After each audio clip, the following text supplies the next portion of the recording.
The early Muslim expansion changed the fate of the Middle East and the world. In our first season, we've covered the very early campaigns, mostly led by Khalid ibn al-Walid in Iraq and Syria. This second documentary will describe the Arab incursions into Anatolia, Egypt, Iran, and North Africa, showing how the Rashidun Caliphate became the dominant power in the wider region. These long videos are extremely time-consuming and difficult to make, so consider liking, commenting, and sharing. It is probably a good idea to start our video with the description of the early Muslim army. From Ajnadain in 634 to Alexandria in 641, Islamic armies of seemingly minuscule size picked apart the veteran armies of two separate massive empires in battle after battle. The question remains, how did these earliest Muslim soldiers fight, and how did they forge the caliphate with such speed? Akin to most other regions and centers of civilization within the ancient and medieval world, Arabia was a violent place in its own unique fashion. Far from being comparable to the large hegemonic empires which bordered and often puppeteered its many tribes to further their own agendas pre-conquest, the barren desert of the Arabian Peninsula and most of its people are more accurately balanced against the fearsome nomadic folk of the Great Eurasian Steppe. Fighting against rival tribes and defending one's own kin from attack was a central part of life, a fact which played a key role in creating the local culture. Motivated in part by vicious terrain that was untenable to larger military campaigns, the dominant tactic was the so-called razzia, a raiding expedition designed to plunder, pillage, and take slaves. Such a wealth of common martial experience meant that most Bedouin Arabs were, especially compared to the agriculturalists and urban citizens of the Near East, a veteran military population. This pre-Islam tribal society provided a solid foundation for the development of a conquest army. But until the Prophet's lifetime, and possibly afterwards as well, there was no army as such. With very few exceptions, every single adult male in Bedouin life was a warrior, compensated for their endeavors with booty, honor, or the defense of their own kin group from enemies who were attempting to do the same.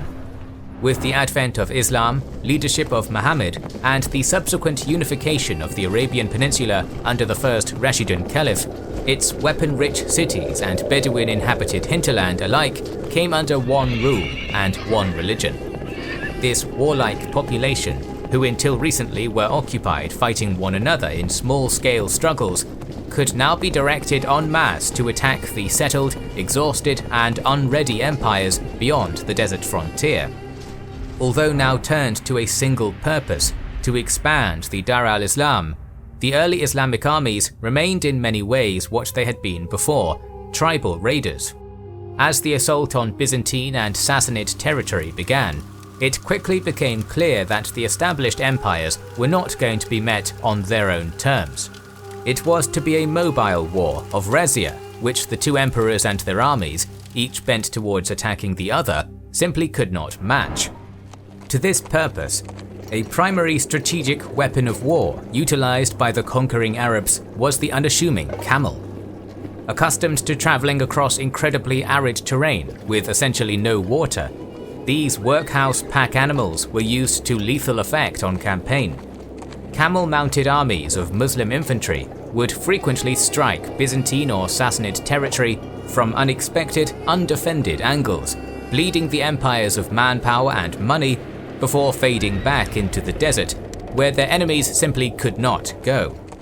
Imagine playing a game of Civilization and possessing an area of apparently impassable terrain near your key resource-producing regions, so you naturally do not fortify the area because you don't need to. After all, if no powerful enemy can get there, they can't attack it anyway.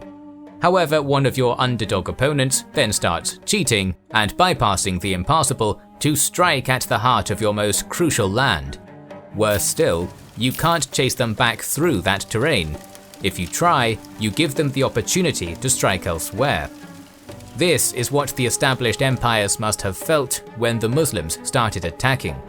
Khalid ibn al-Walid, arguably the greatest early Muslim general, exploited this prodigious mobility to frustrate and exhaust a Sassanid imperial army in what is perhaps the greatest example of its use. During an attack in 633, Khalid planted his Arab army in front of Hufair and tempted Persian general Hormuz, then stationed at Kazima, to approach him. His heavily armoured force embarked on a tiring march to do so. When the commander got there, however, he discovered that the Muslims had ghosted into the desert and were beelining back towards Kazima. Bound to march in the defence of such a strategically vital place, Hormuz forced his unruly, exhausted troops on a countermarch. By the time Hormuz arrived back near the city, his army was near mutinous, barely in a fit state to move, let alone fight, and in a terrible situation. Meanwhile, Khalid's well-mounted, leisurely stroll back to Kazima had allowed his forces to prepare adequately.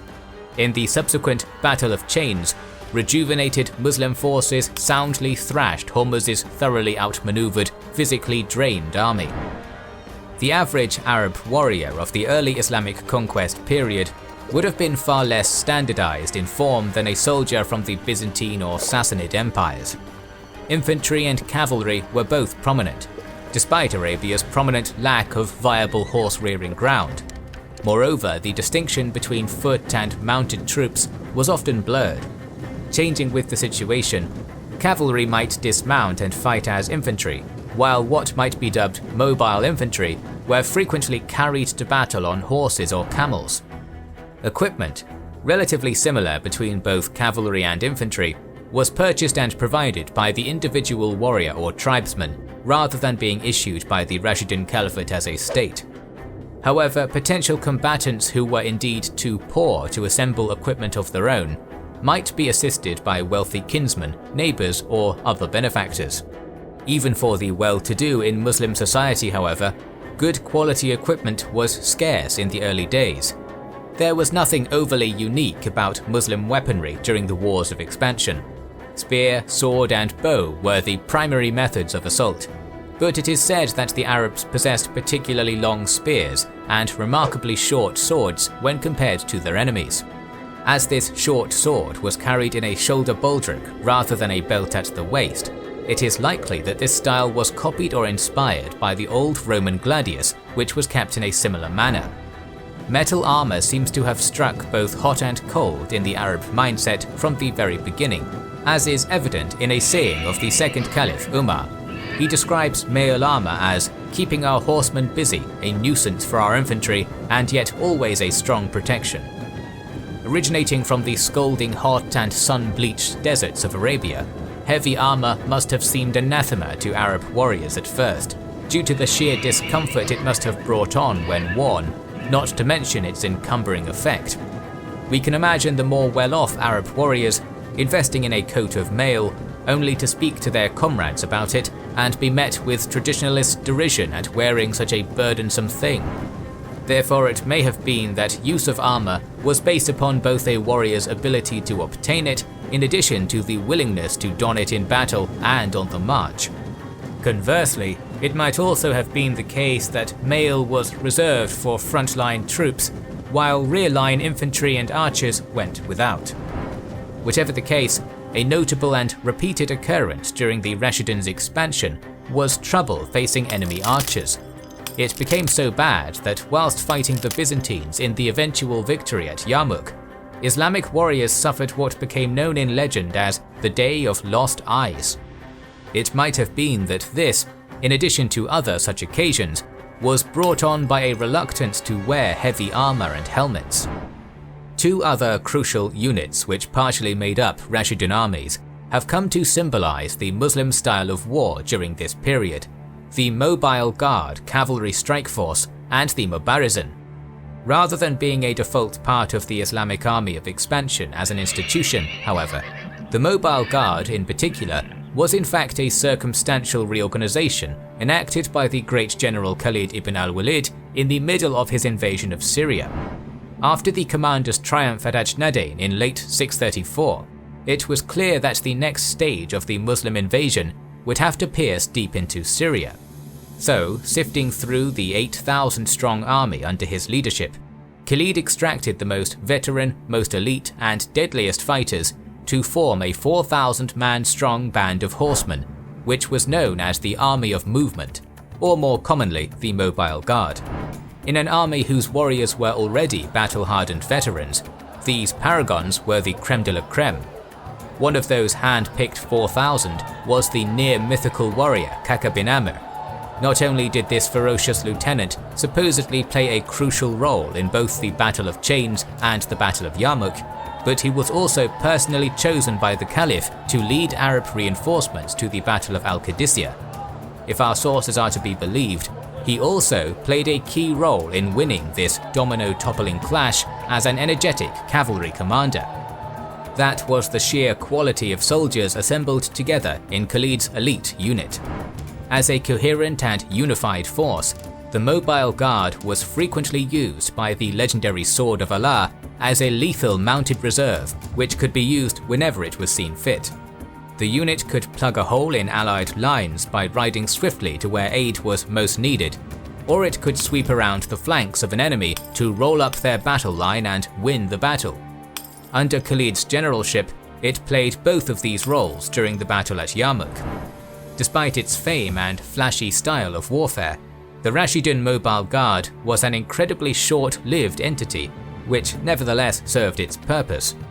When Khaled was dismissed from his post by Umar, the regiment as a unified entity was simply disbanded and its members dispatched to other fronts in Islam's ongoing wars of conquest. Many more of its warriors apparently passed away during the plague of 639 to 640, and those few who survived accompanied Amr ibn Alas to Egypt. The Mubarizin, translated as duelists or champions, served the purpose one would expect of a warrior bearing their title.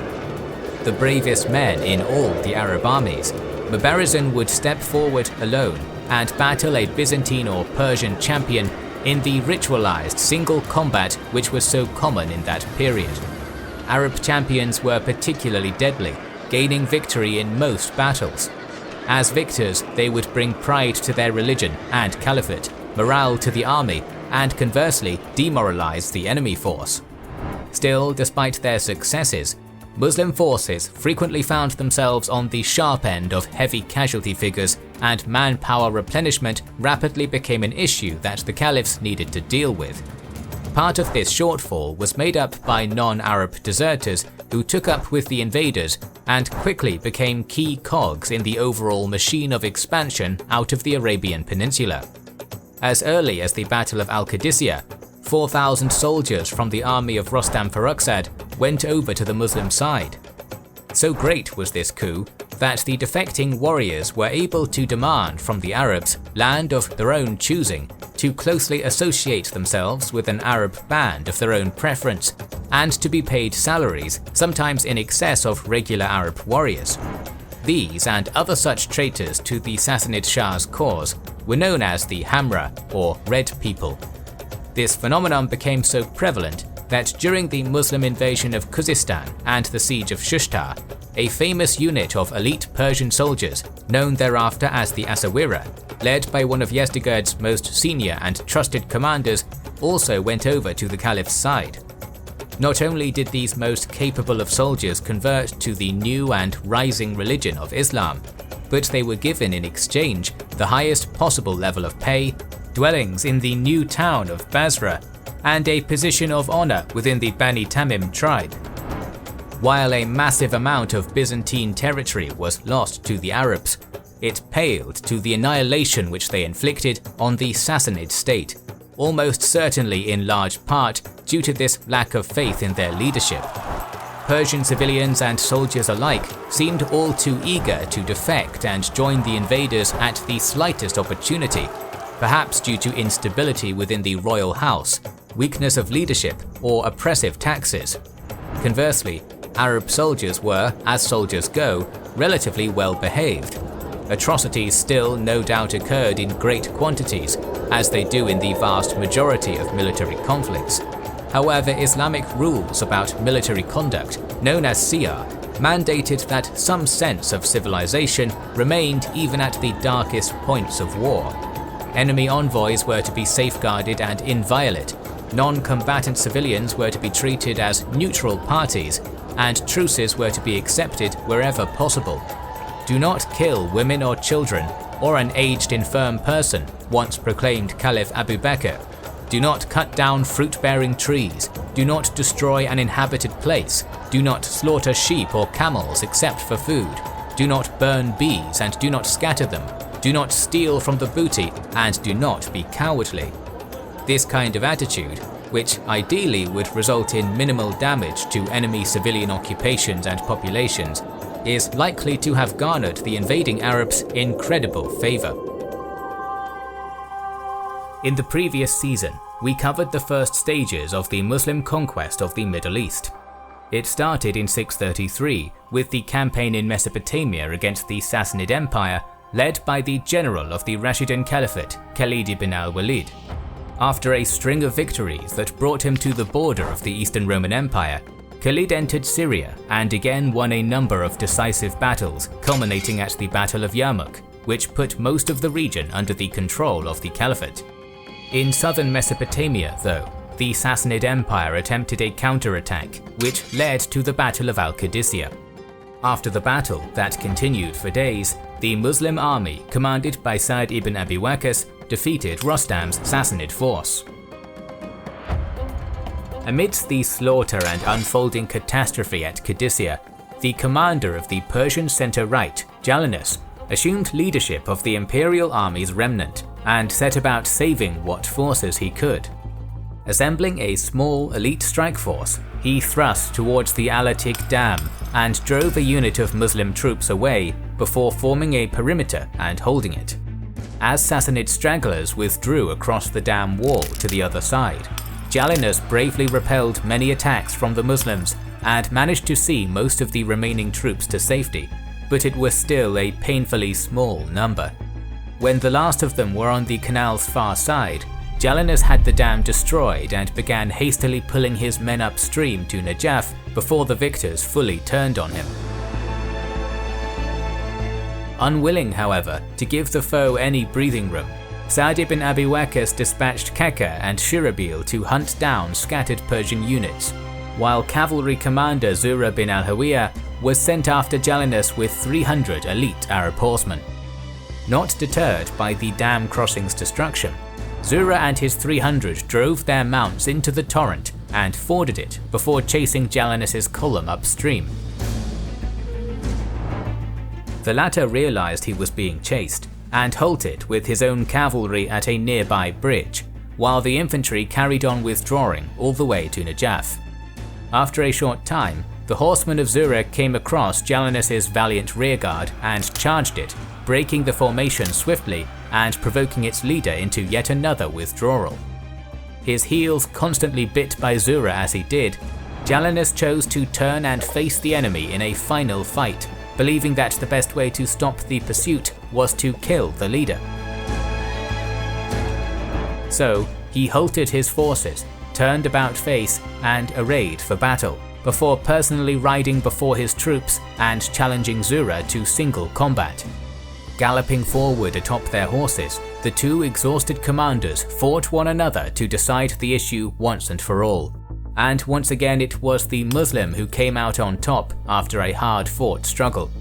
Jalinus was killed and his cavalry took flight, but many were still caught and slain by Zura's riders. By sunset, the 300 reached Najaf, where they halted for the night. With the aim of conquering prosperous Iraq, which the Muslims believed was the heart of the world, Sa'd reorganized his 20,000 troops into 5 marching corps, with Zura retaining his advance guard position. 2 weeks after Qadisiyyah, he was quickly joined at Najaf by the remainder of the army and given the order to cross the Euphrates. Incoming Sassanid reinforcements under Nakirjan arrived in the area soon after, having been initially bound for Rostam's now broken force.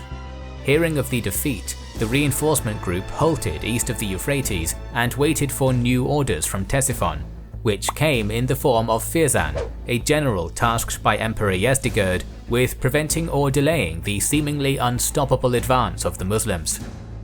When Firzan appraised the situation, he decided that his army of fresh and recently defeated forces under his command wouldn't be enough to throw the Arabs back. So he instead prepared defensive actions at a series of defensible locations and cities on the road to the Persian capital, so that the great city would have time to fortify. As his first move, Firzan ordered the governor of Bospora, to hold his branch of the Euphrates and gave him some troops to help with the task, while the general and his main army started massing near Babylon. When Zura's advance guard neared Burs, the city's governor rode out to meet him. In a short battle, the holding force of Sassanid troops was routed and Bospora severely wounded. During the flight, he died from his wounds. Following this defeat, the new local leader made peace with the Caliphate, agreeing to provide information and logistical assistance.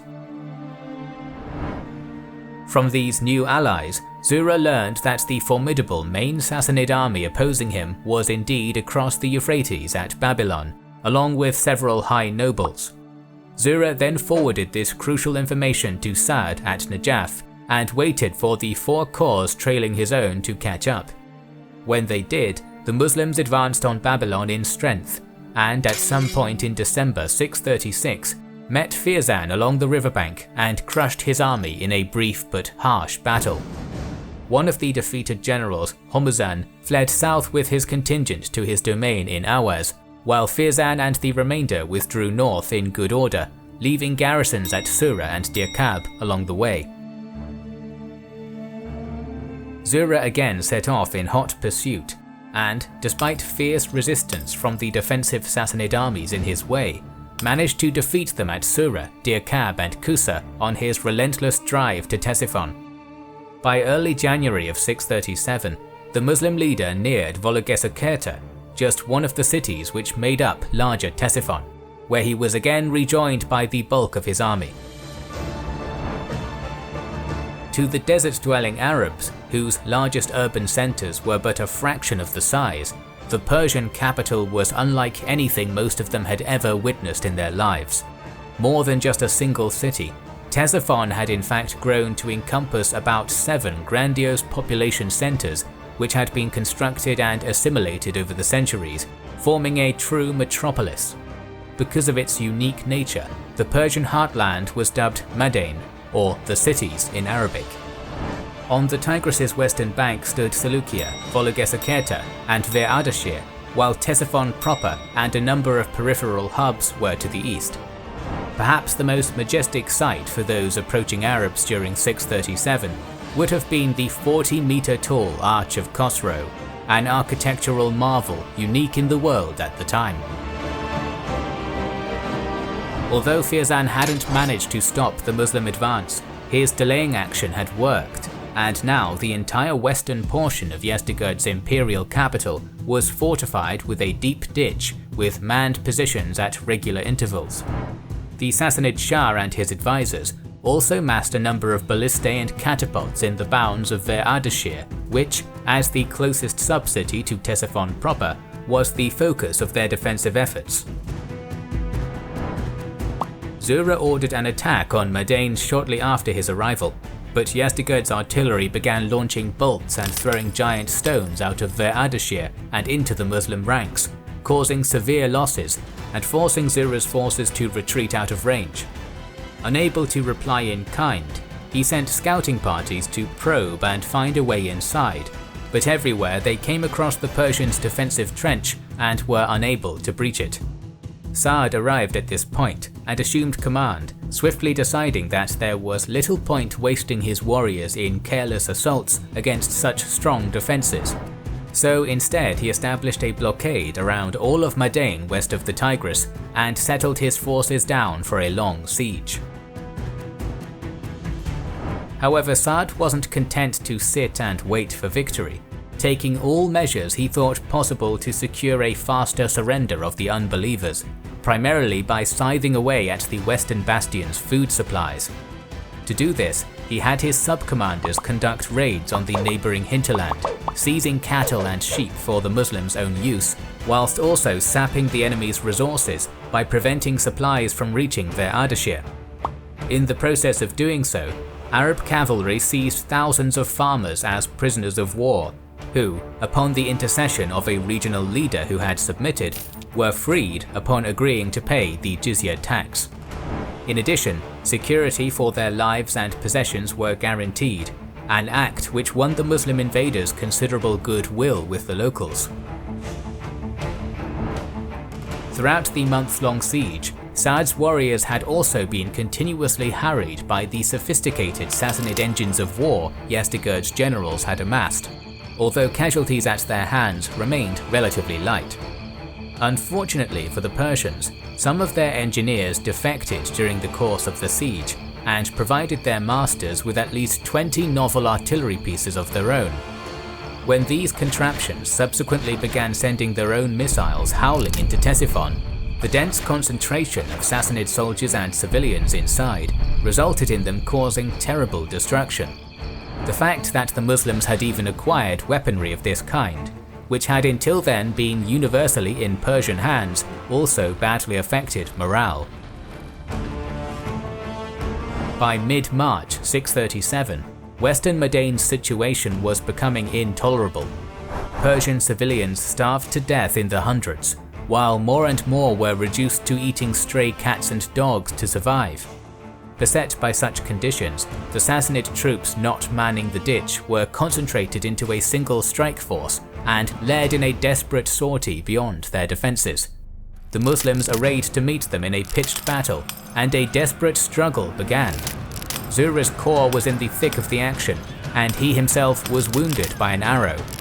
Despite his injury, the valiant Bani Tamim chief led a counterattack and personally slew the Persian strike force commander, after which the defenders withdrew behind their ditch.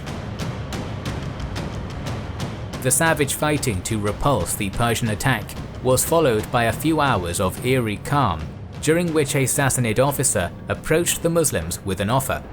Each belligerent would retain whatever territory they had captured on their respective sides of the Tigris. However, these conditions were declined with the reply, "There can never be peace between us until we get the honey out of the lemons of Kusa." When these peace overtures were rejected, the Persian forces in Ve'ardashir quietly withdrew from their positions and pulled back across the Tigris. Western Ctesiphon was now under Muslim control. Yezdegerd III also sent his family, retainers and treasury ahead to Hulwan, where the emperor intended to move his court if the great capital fell.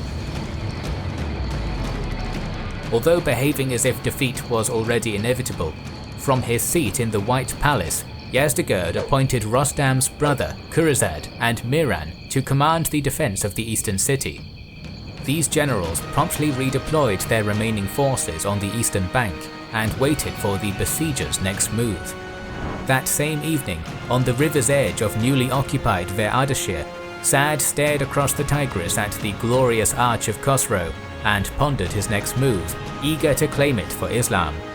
As Muhammad's former companion strategized to himself, a Persian approached him and asked, "What are you waiting for?" Followed by the alarming revelation that not another 2 days will pass before Yezdegerd departs the capital with everything in Ctesiphon. Time was now of the essence.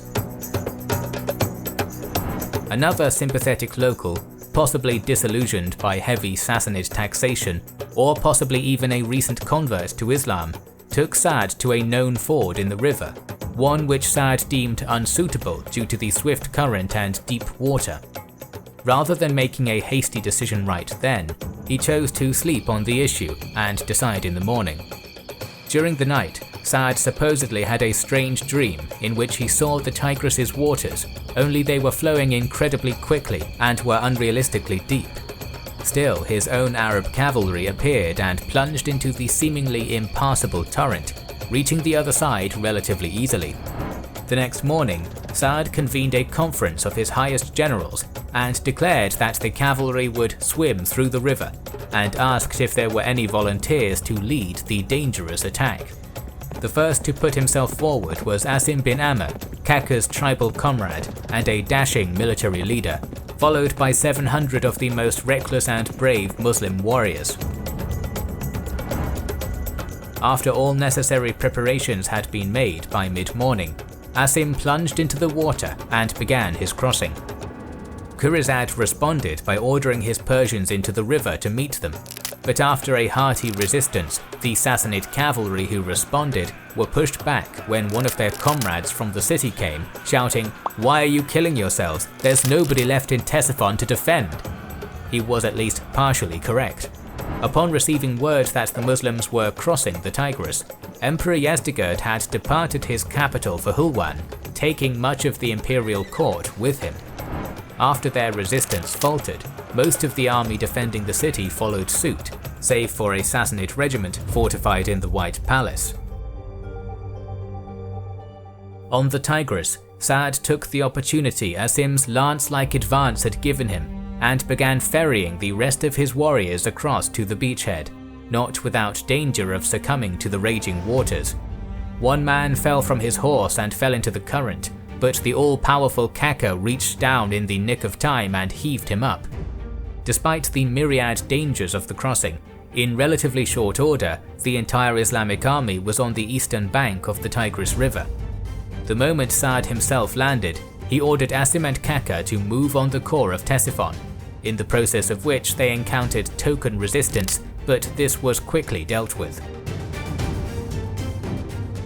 The Muslims found their final opposition in the White Palace, but chose to deal with it by sending forward yet another companion of Muhammad, Salman. A Persian by birth, he had converted to Islam after meeting the Prophet in Arabia, and now his heritage proved a crucial boon. "I am actually one of you, I feel for you," he said upon meeting the defenders, and outlined the usual three choices: jizya, conversion, or death. After a short negotiation, the hopeless palace troops accepted the Islamic tax and surrendered. Ctesiphon, jewel of the Sassanid imperial superpower for over 4 centuries, was now in Arab hands, a people who had been a mere afterthought only years earlier. Separate columns of Arab riders under Zura and Kaka galloped forth from the captured city almost immediately, moving in different directions in pursuit of their enemy. The spoils were plenty. For example, 11 priceless suits of armor and swords which belonged to Heraclius of the Byzantine Empire, the Turkish Kagan, and other world leaders. Other treasures now in Sa'd's hands included gold, jewels, and imperial regalia. With the Sassanid capital had come the empire's boundless wealth, and also the first major mass conversions of Persians to Islam. Salman the Persian in particular played a role in this religious change, preaching to his countrymen the values and beliefs of the new faith. Although Ctesiphon and all the Sawad was lost to the House of Sassan, the Persians' resistance to their conquest by the Muslims would continue in the old heartland beyond the Zagros. We last left the Muslim-Syrian campaign in the aftermath of Abu Ubaidah and Khalid ibn al-Walid's triumph over the Romans at Yarmuk. Exhausted from that long 6-day struggle, the Muslims remained camped around Jabiyah for a month, collecting the bounties of war and recuperating their strength. The scant few of Heraclius' warriors who survived the massacre fled north to the relative safety of northern Syria, leaving Palestine at the mercy of the Islamic forces. Without an army to check his progress, Abu Ubaidah assembled his generals in October 636 to decide how best to exploit the situation. Some argued for an attack on the strategic linchpin of Caesarea, a coastal fortress whose garrison could be indefinitely reprovisioned by the Roman navy if besieged, but which could also serve as a potential beachhead for a counterattack if not taken. If the Muslims got it, the campaign for Palestine would be over. However, other commanders pointed inland towards a much simpler and symbolically enticing target, Jerusalem. Not only could this isolated city be strangled into submission with relative ease, but the loss of their holiest place would be a crushing blow to Roman Christian morale. Unable to come to a decision, Abu Ubaidah sent a message to Caliph Umar asking his opinion. The reply was simple: take Jerusalem. So Abu Ubaidah led the Muslim army straight at the holy city. Realizing what was about to happen, Jerusalem's patriarch Sophronius secretly sent the holiest Christian relics, including the True Cross, off to Constantinople by sea. The raiding Arab mobile guard under Khaled reached Jerusalem sometime in November, just before the rest of the army, and this prompted the Roman garrison to pull back inside. Discovering to their chagrin that its fortifications had been reinforced after Yarmuk in anticipation of just such a siege, the 5 commanders, Abu Ubaidah, Khalid, Yazid, Amr and Shirabil, nevertheless blocked off all passage in and out of Jerusalem. This state of affairs continued for 4 months in a relatively uneventful siege, of which few details survive.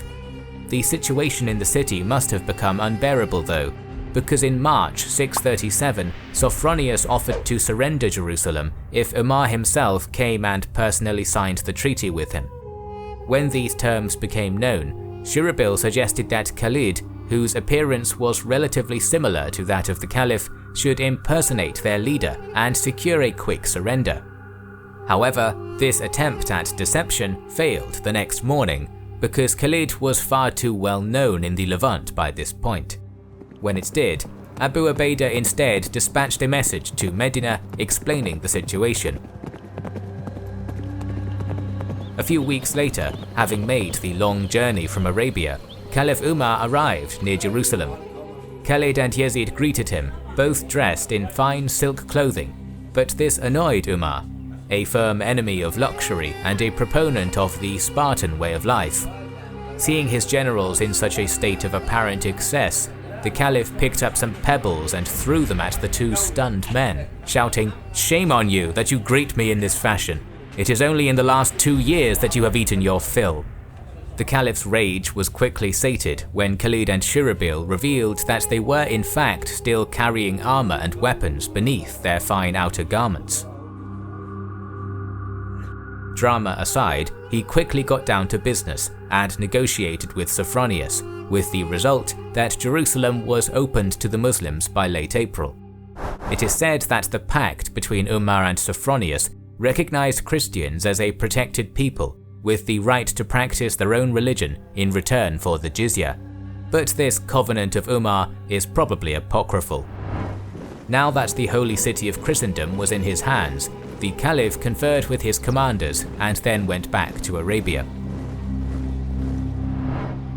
The Syrian army then split into thirds, with Amr and Shirabil moving to reoccupy and secure Palestine, Yazid besieging Caesarea, while Khalid and Abu Ubaidah moved to begin the conquest of northern Syria.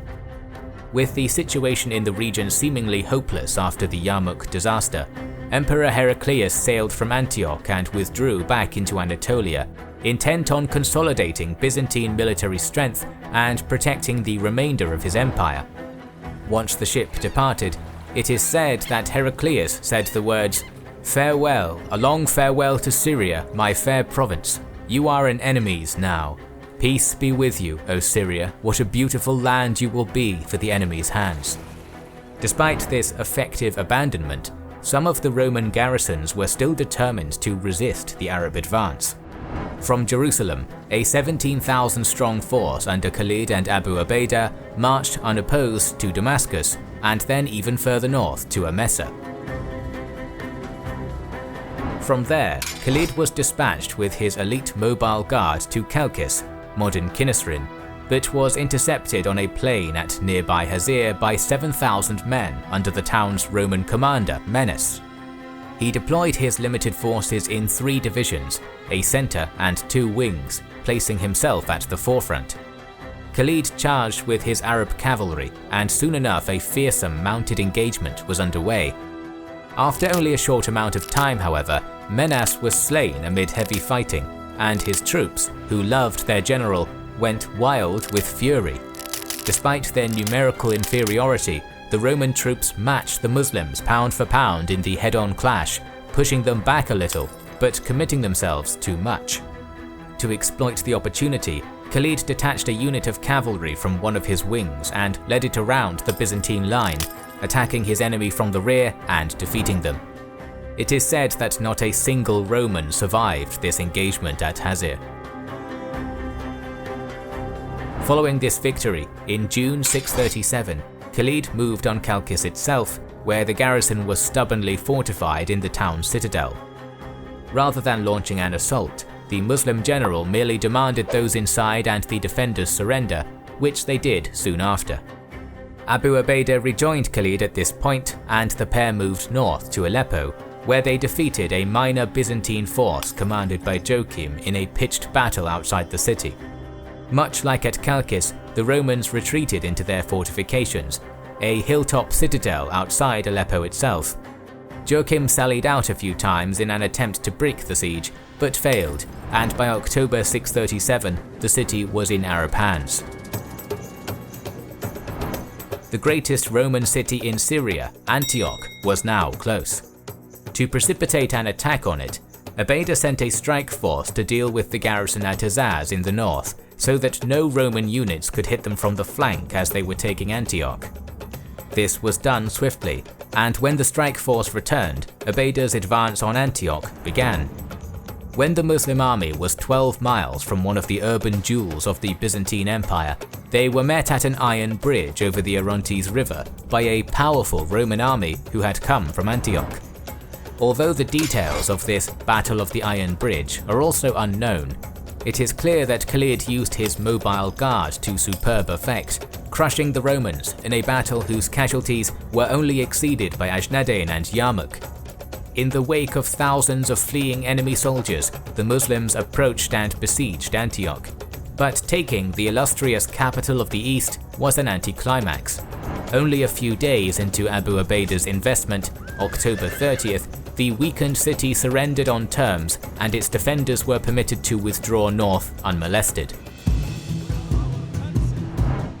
Having cleaved the Eastern Roman Empire into two disconnected pieces, Abu Ubaidah dispatched Khalid on a daring cavalry raid across the Taurus Mountains and into the Tarsus region, while the Supreme Commander himself thrust south down the Mediterranean coast, capturing seaports such as Laodicea, Gibala, Antarados and Tripoli, making it impossible for Emperor Heraclius to use the superior Roman navy to bring armies into the Levant.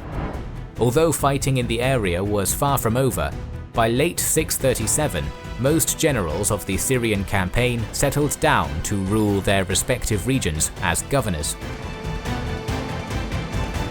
At Hulwan, Yazdegerd III was still eager to salvage his crumbling empire after the loss of Ctesiphon. To do this, he ordered the main Persian army under Miran and Khurizad to halt their retreat and turn to face the invaders near Jalula. Armies attempting to push north past the riverside town were forced to march through a narrow gap between the Tigris' Diyala tributary to the west side and an area of barely passable broken ground to the east. If Miran's 20 to 30,000 could hold this position, the remainder of northern Suwad and Sassanid territory east of the Zagros Mountains would be unassailable. With the aim of converting Jalula into an impenetrable fortress able to resist any enemy thrust, Miran immediately started digging in. A ditch was excavated 3 miles to the south, which connected the broken ground to the river, blocking the gap. Behind this trench were a number of other fortifications, artillery, and thousands of Persian archers, while in front were placed an array of wooden anti-cavalry caltrops. Recruits were mustered, armed, and trained from the local area, and provisions were gathered from around the nearby countryside. Jalula was to be a crucial battle. The moment Sassanid defensive works began around Jalula, word reached Sa'd in Ctesiphon that this was happening. As the Muslim general was just as keen to seize the fertile northern Suwad as his Persian enemies were to keep a hold of it, and wanting to push the defensive frontier eastward, Sa'd sent his nephew Hashim bin Utbah with 12,000 troops to reduce the Persian position. In order to prevent reinforcement or retreat, Sa'd also dispatched 5,000 men to deal with Persian governor Intak's garrison at Mosul. After several attempts at taking that city by storm, Muslim spies managed to secure the defection of a Christian Arab contingent in a betrayal which led to the fall of Mosul. In the main force heading for Jalula during March 637, Hashim brought with him many companions of Muhammad, as well as the ever-ferocious Kaka ibn Amr. Also in the Muslim ranks were several thousand Persian troops, along with Sassanid officers who had joined them after Ctesiphon. When the Arabs and their Persian units approached the Jalula Gap after a day's march from the former Sassanid capital, Hashim constructed his camp and deployed along the southern arc of Mihran's protective trench, unwilling to launch an outright assault against it. So the situation remained in this manner for many months, during which reinforcements, provision and money were channeled into the fortified city from Hulwan, where Emperor Yazdegerd was continuously rallying additional forces. Aware that his situation was only going to worsen with time, Hashim ordered several attempts at storming the fortified ditch. Despite the disconcerting failure of Mihran's wooden caltrops to stop Arab cavalry, Persian missile troops managed to overwhelm and repel these attacks. Afterwards, the Sassanids replaced the wooden obstacles with more effective iron ones. Demoralized due to their lack of success in breaking the Persian line, the Muslims ceased offensive actions for a while, and that gave Mihran an opportunity of his own. Utilizing the constant steady stream of reinforcements coming his way, the Persian general began launching sorties against Hashim's positions, inflicting losses and gaining confidence as he did. Although the Muslim army was easily able to fight up to 80 of these attacks off when they arrived and pushed Mihran back into his fortifications repeatedly, there was still no way to break the deadlock. With little other option, Hashim sent word back to Ctesiphon that he required reinforcements. Sa'd initially sent 600 infantry and 400 cavalry to bolster the army at Jalula, but this total was barely enough to replace the losses suffered during 8 months of battle and light siege. So soon after, another 500 cavalry reinforcements were dispatched, which included many competent Arab tribal chiefs who had fought against the Caliphate in the Ridda Wars. The Persians, having been themselves reinforced by Yazdegerd and emboldened by Muslim inability to break their defences, now decided to go on the attack before Hashim was further reinforced. Mihran also realised that simply waiting wasn't going to win him the battle. The only way to make the Muslim invaders leave was to inflict a decisive defeat on them. Deployment for an assault began with haste. Such Sassanid preparations for a major attack could not be concealed, and it immediately attracted Hashim's attention. This state of affairs was, however, also favourable to the Muslims, who were utterly sick and tired of sitting helplessly outside Mihran's fortifications. So, to facilitate a pitched battle, Hashim withdrew his forces a short distance to the south, and allowed his Persian adversaries to cross their own entrenchments, thereafter arraying for battle opposite. The actual order of battle at Jalula is obscure to us, but we do know that 2 former apostate chiefs, Amr bin Madi Karib of the Zubayd family and Talayha bin Kulaywad of the Banu Asad, were given command of the cavalry and infantry respectively. Now that the Persian rear was anchored by their own ditch, the only direction to move was forwards, and that is just what happened. At Mihran's command, the Battle of Jalula proper began with a full-scale Sassanid attack along the entire front, with archers and javeliniers loosing their projectiles before melee troops made contact. The charge struck with devastating impact, but Hashim's Muslims nevertheless resisted stalwartly for a time, refusing to give an inch of ground.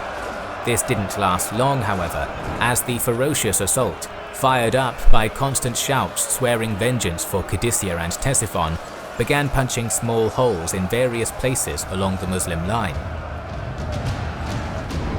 These successful thrusts endangered the integrity of the entire Muslim front, and it was immediately clear to Hashim that the danger of total collapse was very real and perhaps imminent.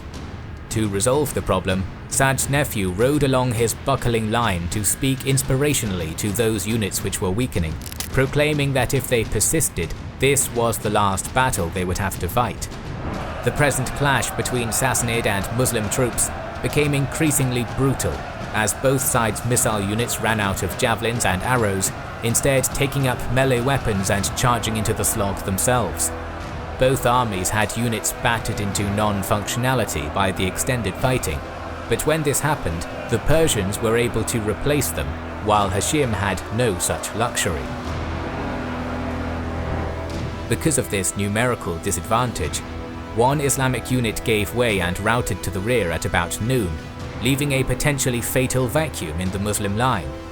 However, either because Miran did not notice the opportunity, or due to his soldiers' exhaustion, an attack on the position was not ordered, and Hashim scraped together some men to fill the position. Witnessing the flight of this unit, Kaka rode back and restored order, returning it to the battle.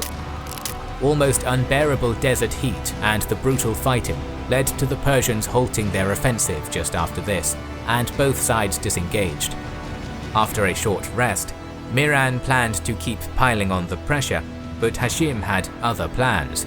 As his enemy had before, the Muslim general ordered his warriors to charge across the entire front, spoiling Miran's assault and initiating another grueling clash which lasted for over an hour without a decisive moment. Just before sunset, however, the wind whipped up and a storm rolled in from the south, a weather phenomenon which affected the Persians more than the hardy desert nomads. As the wind was now at the Muslims' back, granting them momentum in the advance, Hashim signalled Kaka ibn Amr to embark on a maneuver they had prepared beforehand. While his general kept Miran occupied in the front, the buccaneering Arab warrior took a regiment away from the left wing unnoticed and managed to circle around the Persian rear. Instead of attacking immediately, Kaka left most of his outflanking force in a sheltered area to stop them being seen, then took a few outriders and a man with an incredibly strong voice close to the main crossing point over the Persian trench. Following the call, multiple things happened at once. First, the Muslim army, deceived by their own into believing that their general had reached the trench alone, attacked with renewed vigor and peak morale. At the same time, worried that large numbers of Muslims were now behind them, individual Sassanid units who did not have a strategic overview of the field panicked, lost cohesion, but did not break. The coup de grace was administered by Kaka himself, whose flanking force charged upon hearing the shout, whirling into Miran's flank like a thunderbolt. At the impact, the Sassanid line was rolled up before being encircled entirely.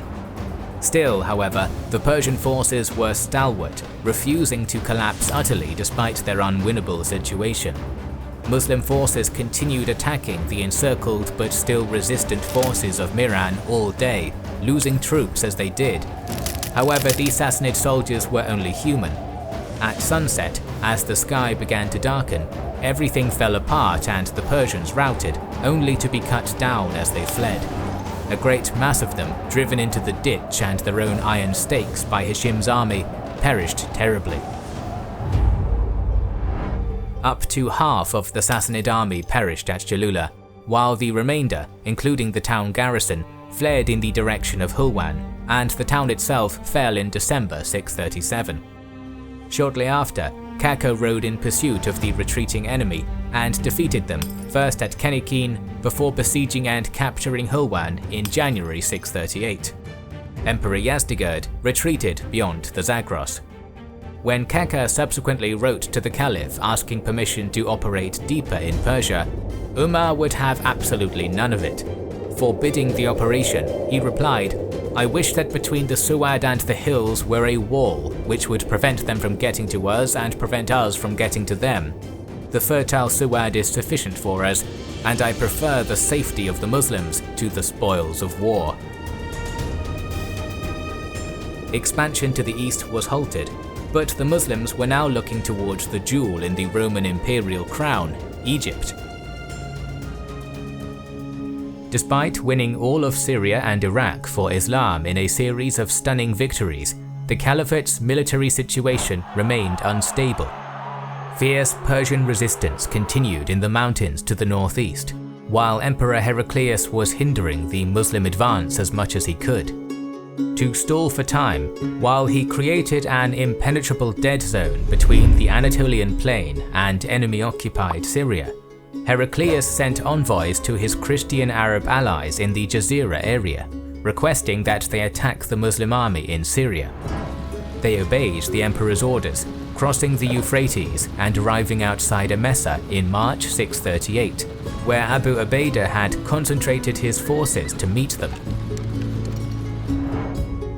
However, Umar, in his typically hands-on fashion, reacted to this news by sending orders to Sa'd in Persia for 3 columns to invade Jazira from Iraq. When this group of Muslim warriors launched their attack and began plundering, the Christian Arabs retreated. In the aftermath, forces under Sa'd turned and annexed Jazira completely. At the same time, multiple mounted raiding parties were sent by Abu Ubaidah into Roman lands. Khalid, the commander of one of these contingents, captured Marash in autumn 638 and hauled vast quantities of loot back to his base at Kinasrin. However, Khalid wasn't a man accustomed to hoarding wealth, routinely distributing his personal share of battle spoils to others. On one occasion, after his raid on Heraclius' lands, an Arab chief and excellent poet, Ashaz bin Qais, recited a beautiful piece for Khalid and in return was given 10,000 dirhams. Unknown to the poet's benefactor, this act of generosity was in fact to herald the end of his peerless military career. Caliph Umar had been concerned about Khalid for years by 638, specifically that his personal brilliance and constant victories were enticing the Muslims to worship him rather than God.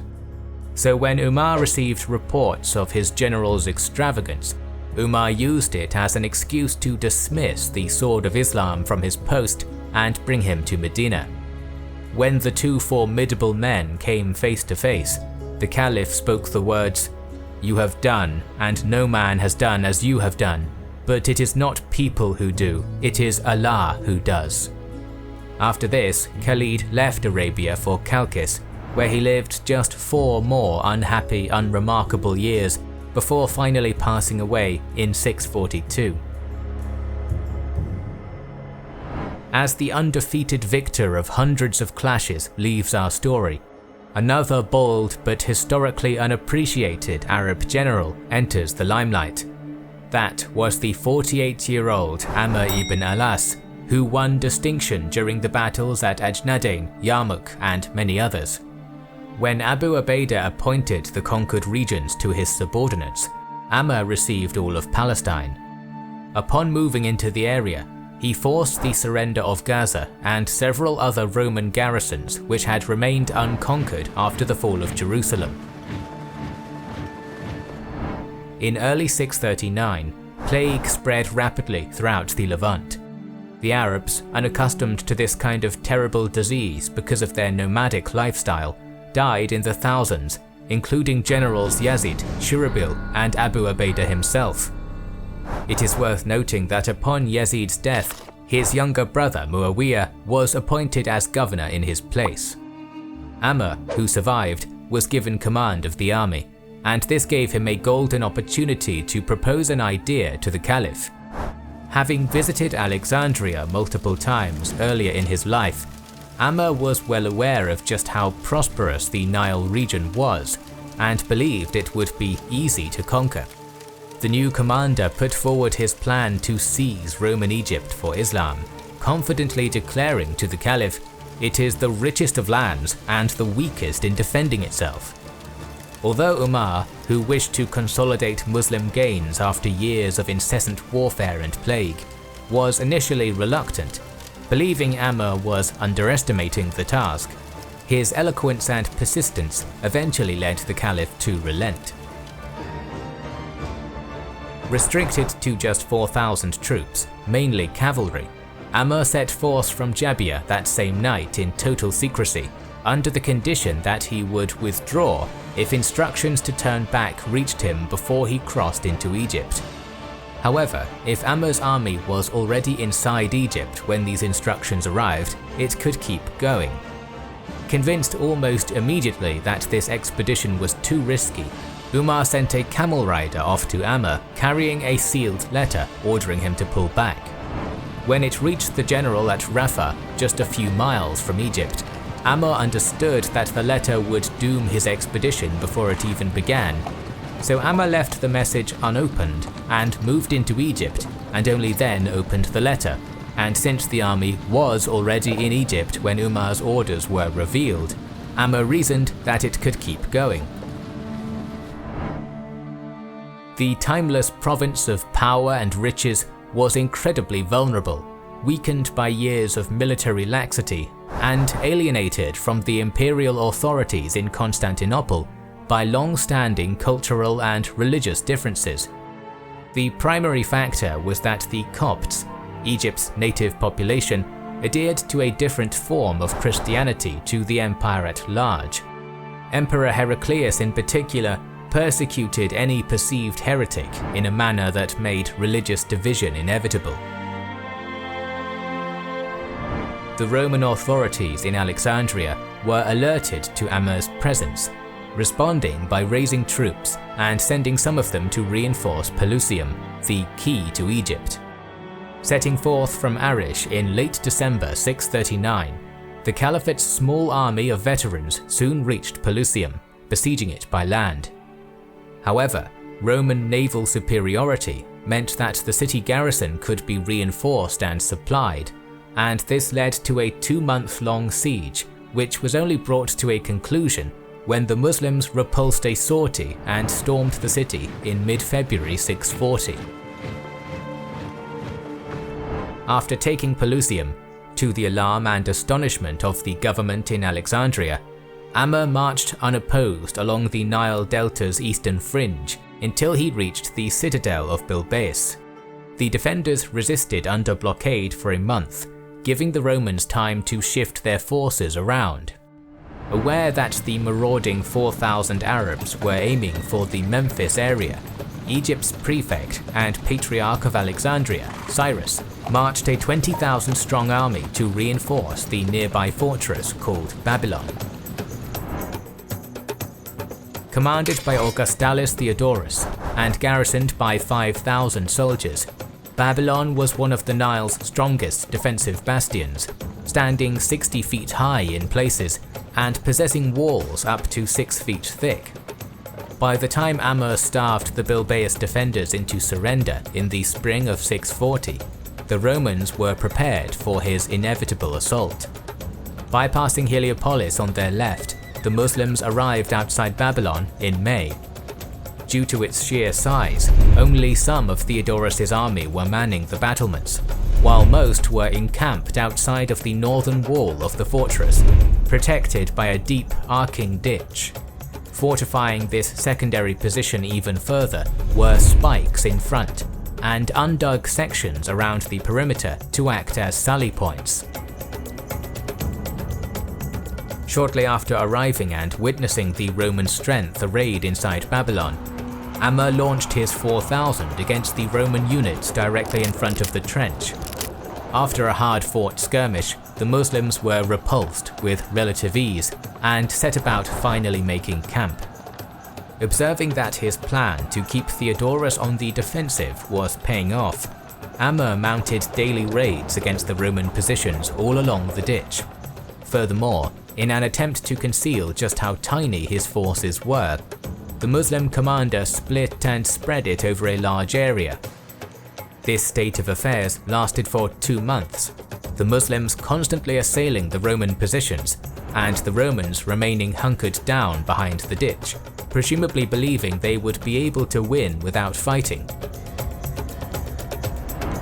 By July, no opportunity to gain a decisive victory had shown itself to Amr, and his men were slowly tiring.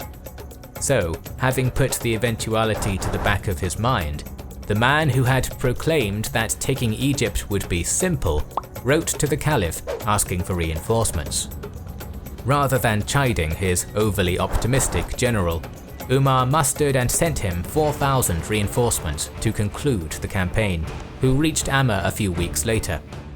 With these new forces, the Muslim attacks on Babylon were renewed with even greater force, killing large numbers of Roman soldiers, but failing to break the bastion's resistance.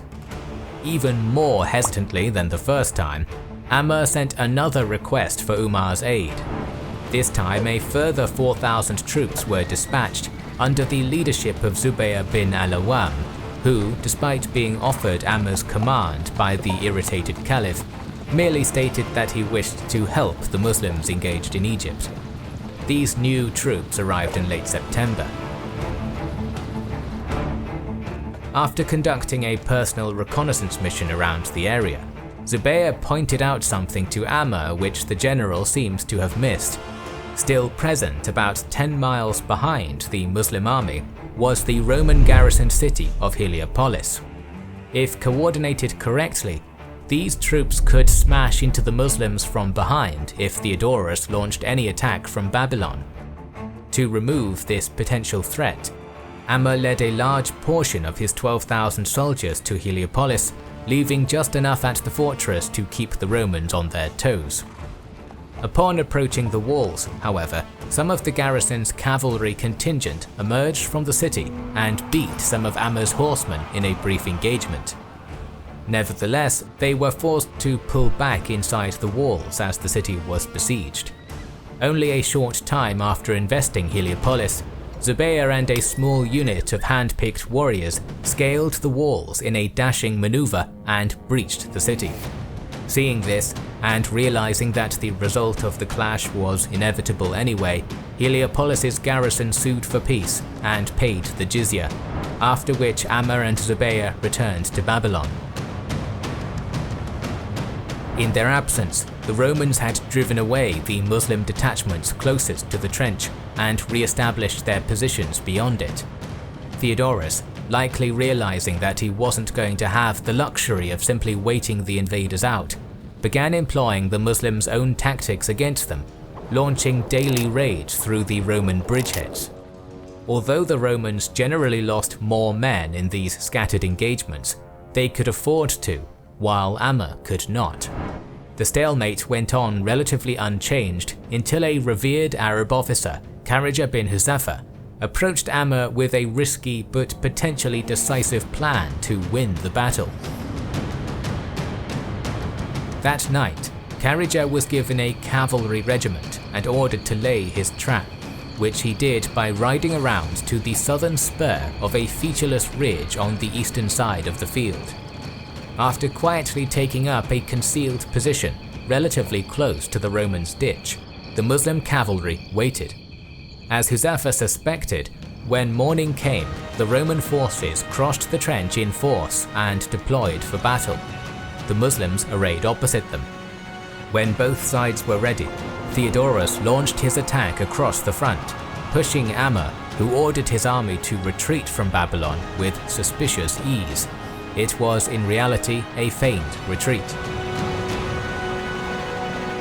When the melee had moved far beyond Babylon's defensive trench, Kharija's mounted contingent galloped out from their hiding place behind the ridge and occupied the crossing areas which Theodorus would have to use for any retreat.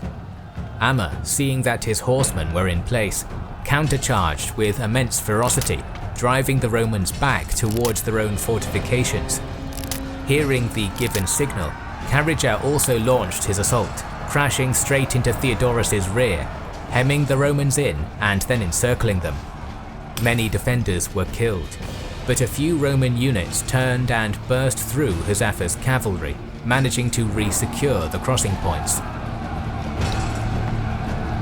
The remnants of the Roman army at Babylon retreated across the trench, pursued closely by Amma's forces, who continued their attack up to the very walls of the fortress. Fighting continued in the space between the ditch and the citadel proper, until the gate was closed from inside. Those who got in were the lucky ones, as not a single Roman soldier remained alive on the field of battle. The morale of Cyrus, who was not a military man by profession, and the Roman soldiery as a whole, was completely shaken by this stark defeat, and to the prefect, it was clear that peace had to be concluded. To make matters even more dire, Amr somehow got his hands on a few catapults and used them to launch deadly boulders, softening up the defences.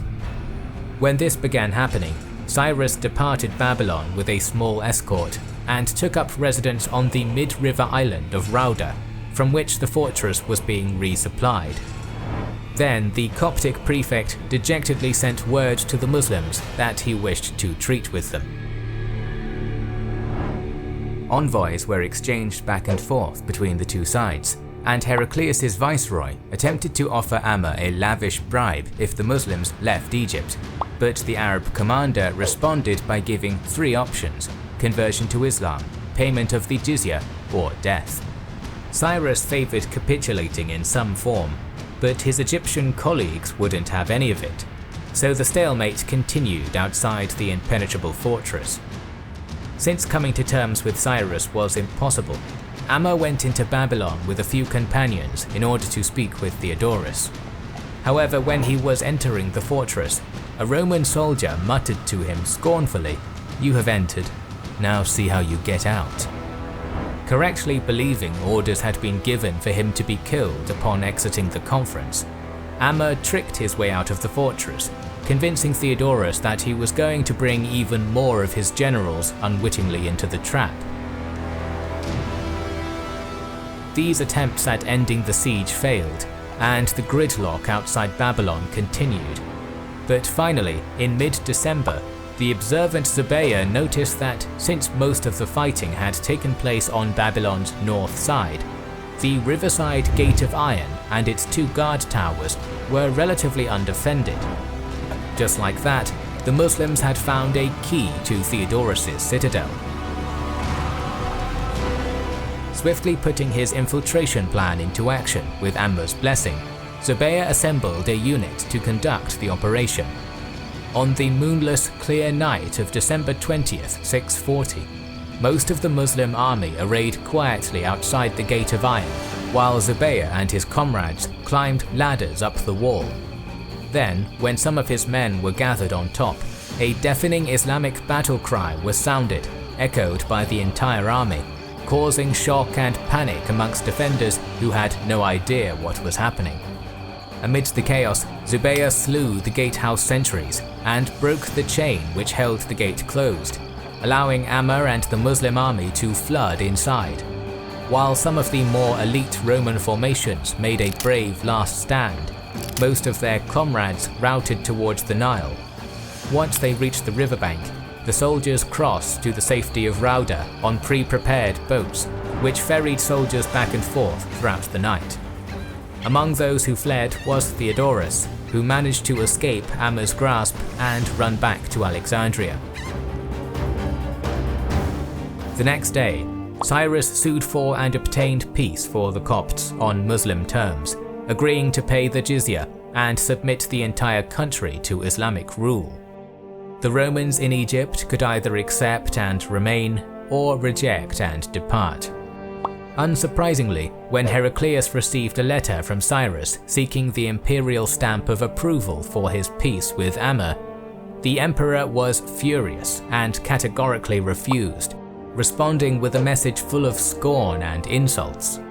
To ensure that an active defense of Egypt continued despite the prefect's treachery, Heraclius had other messages ordering firm resistance delivered to all of his Roman generals in Egypt, who obeyed their sovereign without question. Cyrus, disavowed by the Romans, put himself and the Copts under Amr's command, promising the Muslims administrative and engineering assistance. Memphis was now secure, and the push towards Alexandria could begin. After the fall of Babylon to Rashidun forces in December 640, Amr ibn Alas kept his army stationed in the area for a while, dispatching word to Caliph Umar of his triumph and requesting permission to continue the conquest towards Alexandria. This pause also gave his army a much-needed rest. In Constantinople, the elderly and sickly Emperor Heraclius reacted to the latest Muslim victory by ferrying several thousand more imperial reinforcements to Egypt over the Mediterranean. They had clear orders: protect Alexandria at all costs.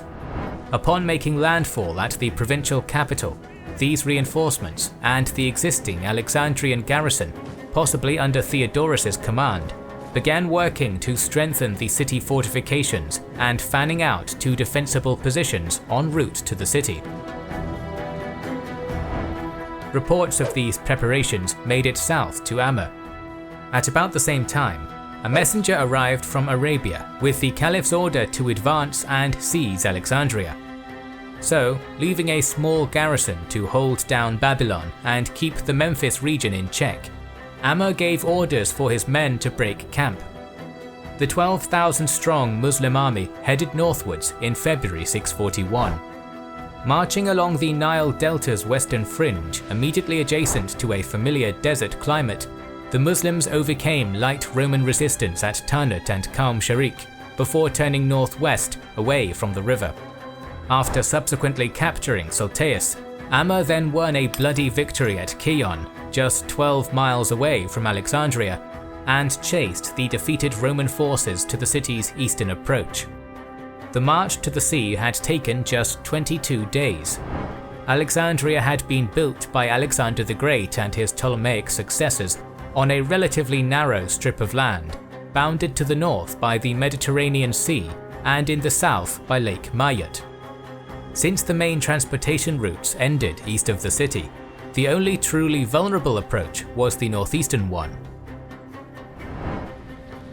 The Muslims made camp outside weapon range and then deployed for battle, slowly advancing towards the recently reinforced Alexandrian walls.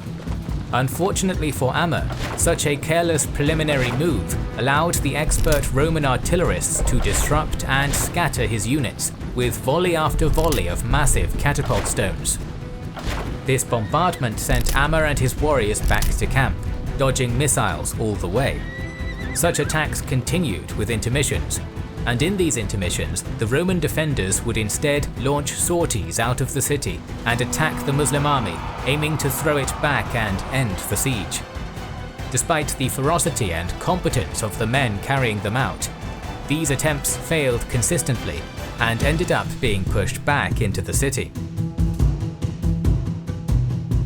At some point during the first months of indecisive action, the defenders sortied out against a section of the front manned by the Arabian Mara tribe, and a fierce clash began.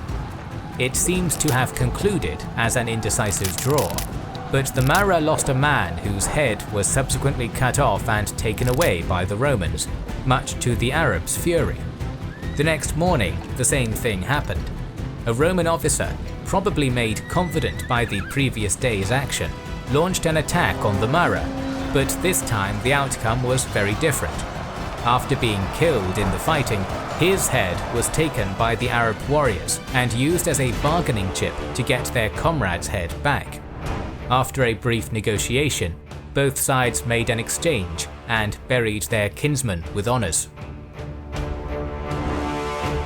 At the height of summer, around 2 months after Amr initially constructed his camp, the Sami tribal commander decided to shift it forwards for reasons which we are not aware of.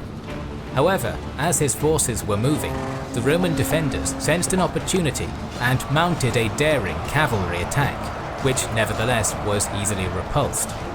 A reckless Muslim cavalry detachment set out in hot pursuit of the fleeing Romans, and actually got inside the city just before the defenders could close the gates behind them.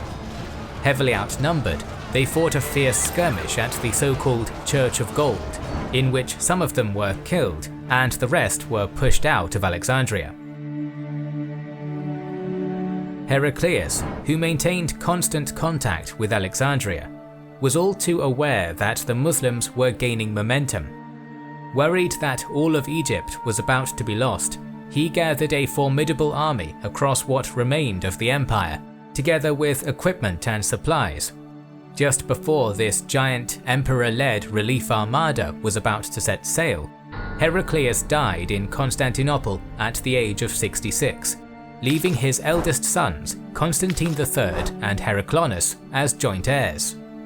This initiated a round of imperial politicking which didn't allow the empire to react at the worst possible moment. As senior emperor, Constantine attempted to get a hold of the increasingly dire situation in Egypt. His untimely death only a short time later derailed those plans entirely.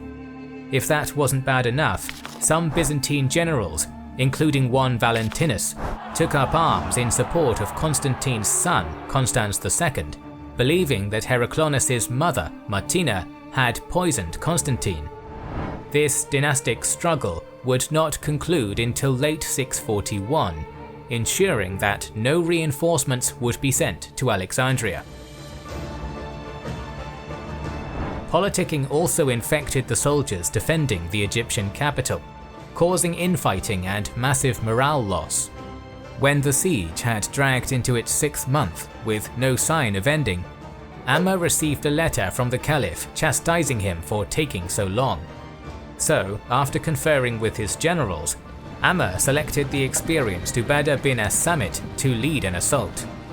In late October 641, the entire Muslim army assembled for midday prayer and then deployed for battle. Then, led by Ubadah, Amma's forces finally captured Alexandria by storming a gate near the Church of Gold. Of Muslim achievements to this point, 20 years since Hijrah, the seizure of Alexandria ranked alongside events such as Yarmuk and al-Qadisiyyah in its importance. The Caliphate acquired an invaluable naval base while diminishing Roman sea power, and conquered a land of immense riches and culture. Perhaps most importantly for the future, possession of Egypt allowed the Islamic armies to penetrate even further south and west into Africa. The wealth, beauty and luxury of Alexandria ensnared the Arabs and their general in equal measure. But Amma could not make his headquarters there without the Caliph's permission. So he sent an emissary back to Medina asking Umar whether or not he could stay in the metropolis. Unfortunately for the conqueror of Egypt, one of the Rashidun ruler's many quirks was the absolute contempt and distrust in which he held large expanses of water, such as the Nile.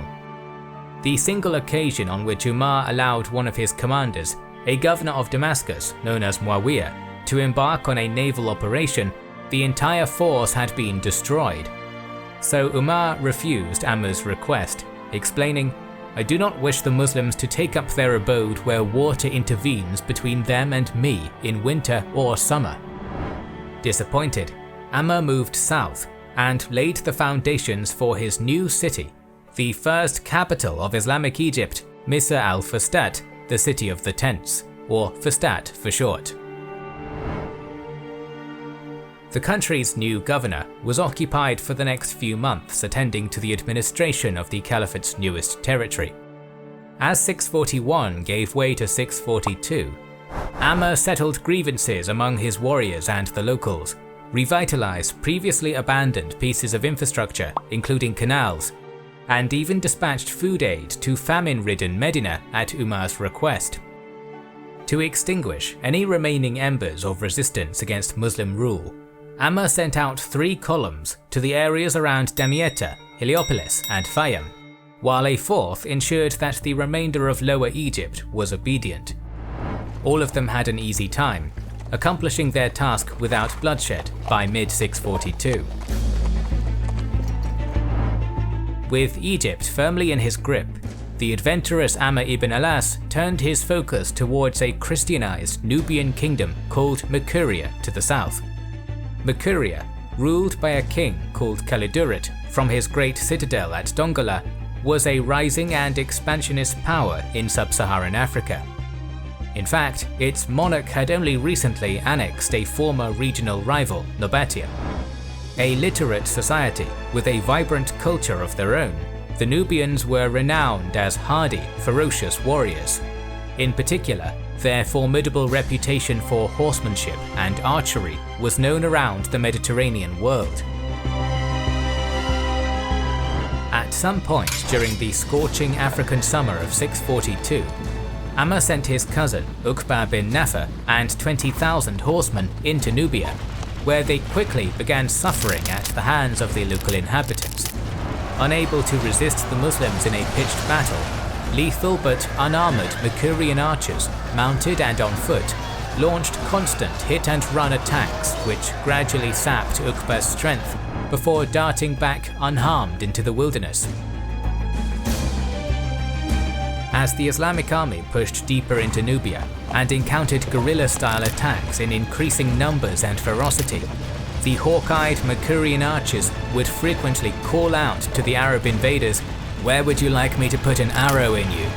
When one of the Muslim warriors skeptically pointed at an area of their body, our sources state that an arrow would indeed strike there, injuring or killing the man in question.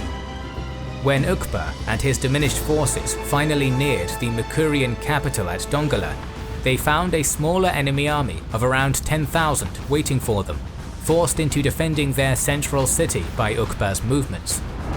Eager to destroy the Nubians' fighting potential now that he had them all in one place, Amr's cousin began arraying his troops for battle.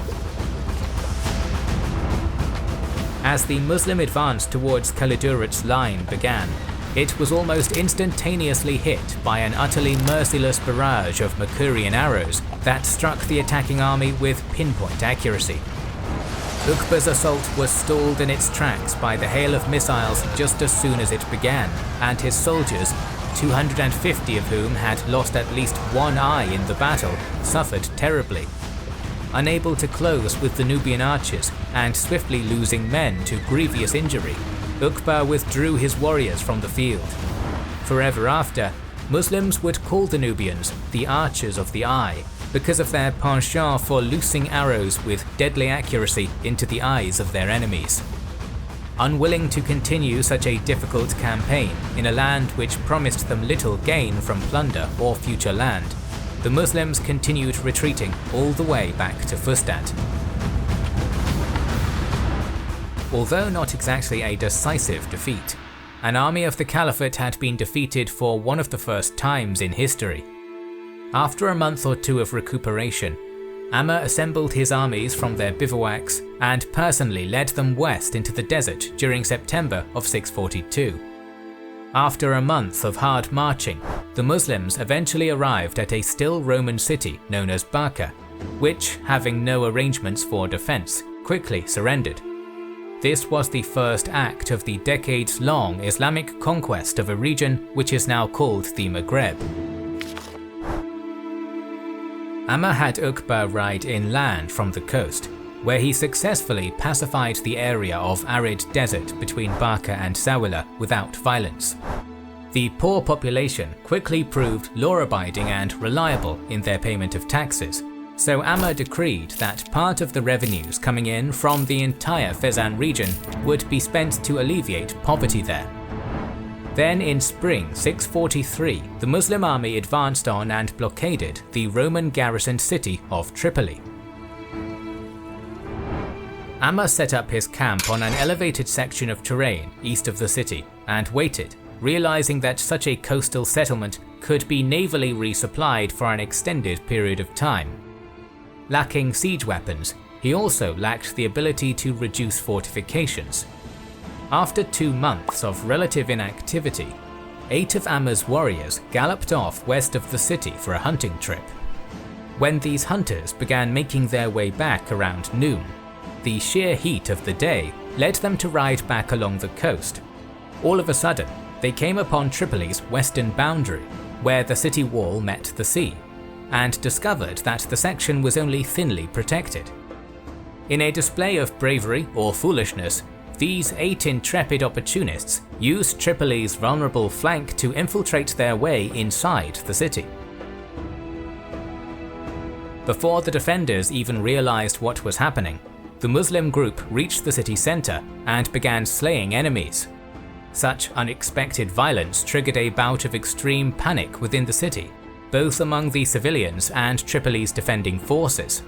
In fact, a large number of the armed soldiers within the city believed that a large enemy contingent had somehow gotten inside and, because of this, took refuge aboard a number of anchored ships in the harbour.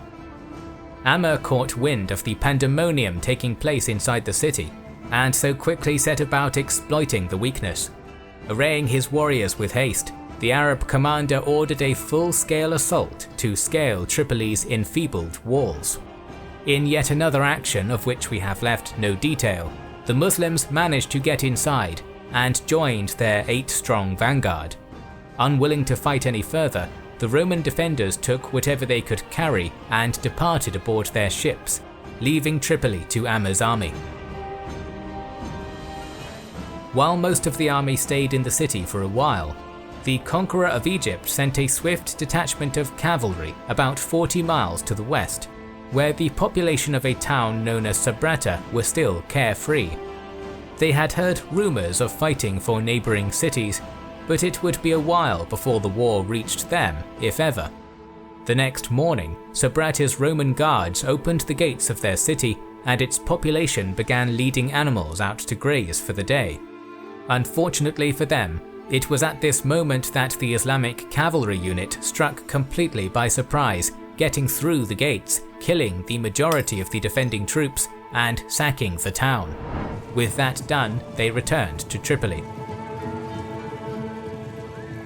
Having succeeded, Amr longed for more, and eagerly penned another letter to Caliph Umar containing both the good news of victory and a request to continue his conquest. This was rejected, as the Caliph was worried about overextending his forces. And this time, there was no loophole or clever ploy that Amr could use to bypass Umar's decree and continue his relentless campaigning. Therefore, after allowing his army to recuperate in Tripoli for a time, Amr travelled back to Fustat and remained there, quietly administering his Egyptian domain and dealing with whispers of future rebellion. Although Umar had spared the rest of Byzantine Africa for the time being, that wouldn't last long. However, as the combat in North Africa was winding down, the situation on the Persian front was becoming heated again. Sa'd's army was eager to pursue Yazdegerd across the mountains. However, Umar's refusal halted any further eastward expansion for the time being. At the Caliph's command, Sa'd began combing Iraq for a place where he could establish a permanent military garrison. Eventually, after receiving guidance from the locals, Sa'd found a promising area of land in Siristan, where the land is both dry, well-watered, and is overgrown with thistles, and constructed a colony that would eventually grow into the city of Kufa. Far to the southeast, another Arab raiding force of 800, led by Utbah bin Ghazwan, began searching for a base of their own, and came across an arid area covered in rocks, and it was there that Utbah began work on a settlement which eventually developed into modern Basra. It seemed as though the frontier between the Caliphate and the Sassanid Empire would calcify at the Zagros Mountains, allowing Sa'd and Umar a brief time to consider administrative questions. However, the post-Jalula status quo wouldn't last for long. Unwilling to accept the permanent loss of their Mesopotamian heartland due to haughty imperial pride, the Sassanids continued backing military action against the Caliphate, led by Hormuzan, head of one of Persia's premier families. During the retreat from Qadisiyyah, Hormuzan had split off from the main column with his personal levy of survivors and marched back to his estates in Khuzestan. This territory formed a vulnerable bulge, being the only remaining imperial Sassanid territory west of the Zagros Mountains. With little chance of resisting a concerted Muslim invasion of his lands, Hormuzan decided to go on the attack. From a forward base at the greatest city of his province, Awaz, the Persian general began launching quick raids into the area of Maysan in 638. As these attacks increased in frequency, Hormuzan established 2 additional bases even further west near Manazir. Utbah was unable to deal with the Persian attacks with his mere 800 troops and appealed to Sa'd for aid. In response, the commander-in-chief ordered Numan bin Mukarin with a few thousand warriors to bolster Utbah's strength. The combined Muslim force launched a lightning campaign that defeated Hormuzdan's army in its forward bases and pushed the frontier east to the Karen River. Suitably chastened by the reverses his soldiers had suffered, the Persian general concluded an unstable peace with his two Muslim counterparts, claiming to submit to the caliph's suzerainty. The remainder of 638 passed without further warfare on the Persian front, except for a single act elsewhere, the so-called Fiasco of Fars. One of Sa'd's generals and governor of the uneventful province of Bahrain, Ullah bin al-Hadrami, sought to increase his own status and launched a reckless amphibious assault across the Persian Gulf. Landing on the coast of Fars, the Arab force headed towards Persepolis, managing to defeat a small militia in a costly battle before being surrounded and trapped by the Sassanids. The naval warfare despising caliph found out what Hadrami had done and was furious, but nevertheless sent Utbah to rescue the beleaguered governor, after which he was dismissed from his position. Hormuzdan used the respite granted by his truce with the Muslims to levy more soldiers, and in that time also received imperial reinforcements from Hulwan. Now reinforced, he took advantage of the treaty's unclear boundary terms as an excuse to reinitiate hostilities in early 639. The new governor of Basra, Abu Musa, was aware of his caliph's command to avoid taking any further Persian territory, so he wrote to Umar explaining the situation and asking for guidance. Umar responded with an order to take Awaz and stop Hormuzdan's attacks. This prompted Musa to march his forces to the river Karen and face off against the Persian lord across its breadth. Feeling confident about his chances, Hormuzdan invited the Arab army across the river with the aim of facing and crushing it in a pitched battle. Musa gladly accepted, crossing by a bridge north of the city, defeating the Sassanid provincial force in a grueling fight and forcing Hormuzdan into flight to Ram Hormuz.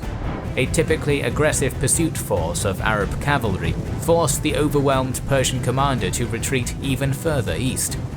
From a strong position behind yet another river, Hormuzdan parleyed for peace with the Muslims, offering to recognize their conquest of Awaz while retaining a remnant of his own district. Still, the Sassanid reinforcements were pouring into northern Khuzestan in such large numbers that the preparations for another military campaign could no longer be kept secret. At this point, Sa'd was replaced as governor at Kufa by Ammar bin Yasir, who sent troops to Musa to subdue the Persian threat without delay. From Awaz, Musa launched his thrust against Hormuzdan's forces at Ram Hormuz, defeated them in a brisk engagement, and subsequently captured most of eastern Khuzestan. Hormuzdan retreated north to the Sassanid concentration point at Shushtar, a highly fortified, walled city in the Zagros foothills. Unsure about his ability to take on such a stronghold with his current strength, Musa had 1,000 fresh warriors sent to him from Kufa. With these additional warriors, Musa advanced north, captured Shushtar and Hormuzdan along with it, followed relatively quickly by the truly ancient city of Susa.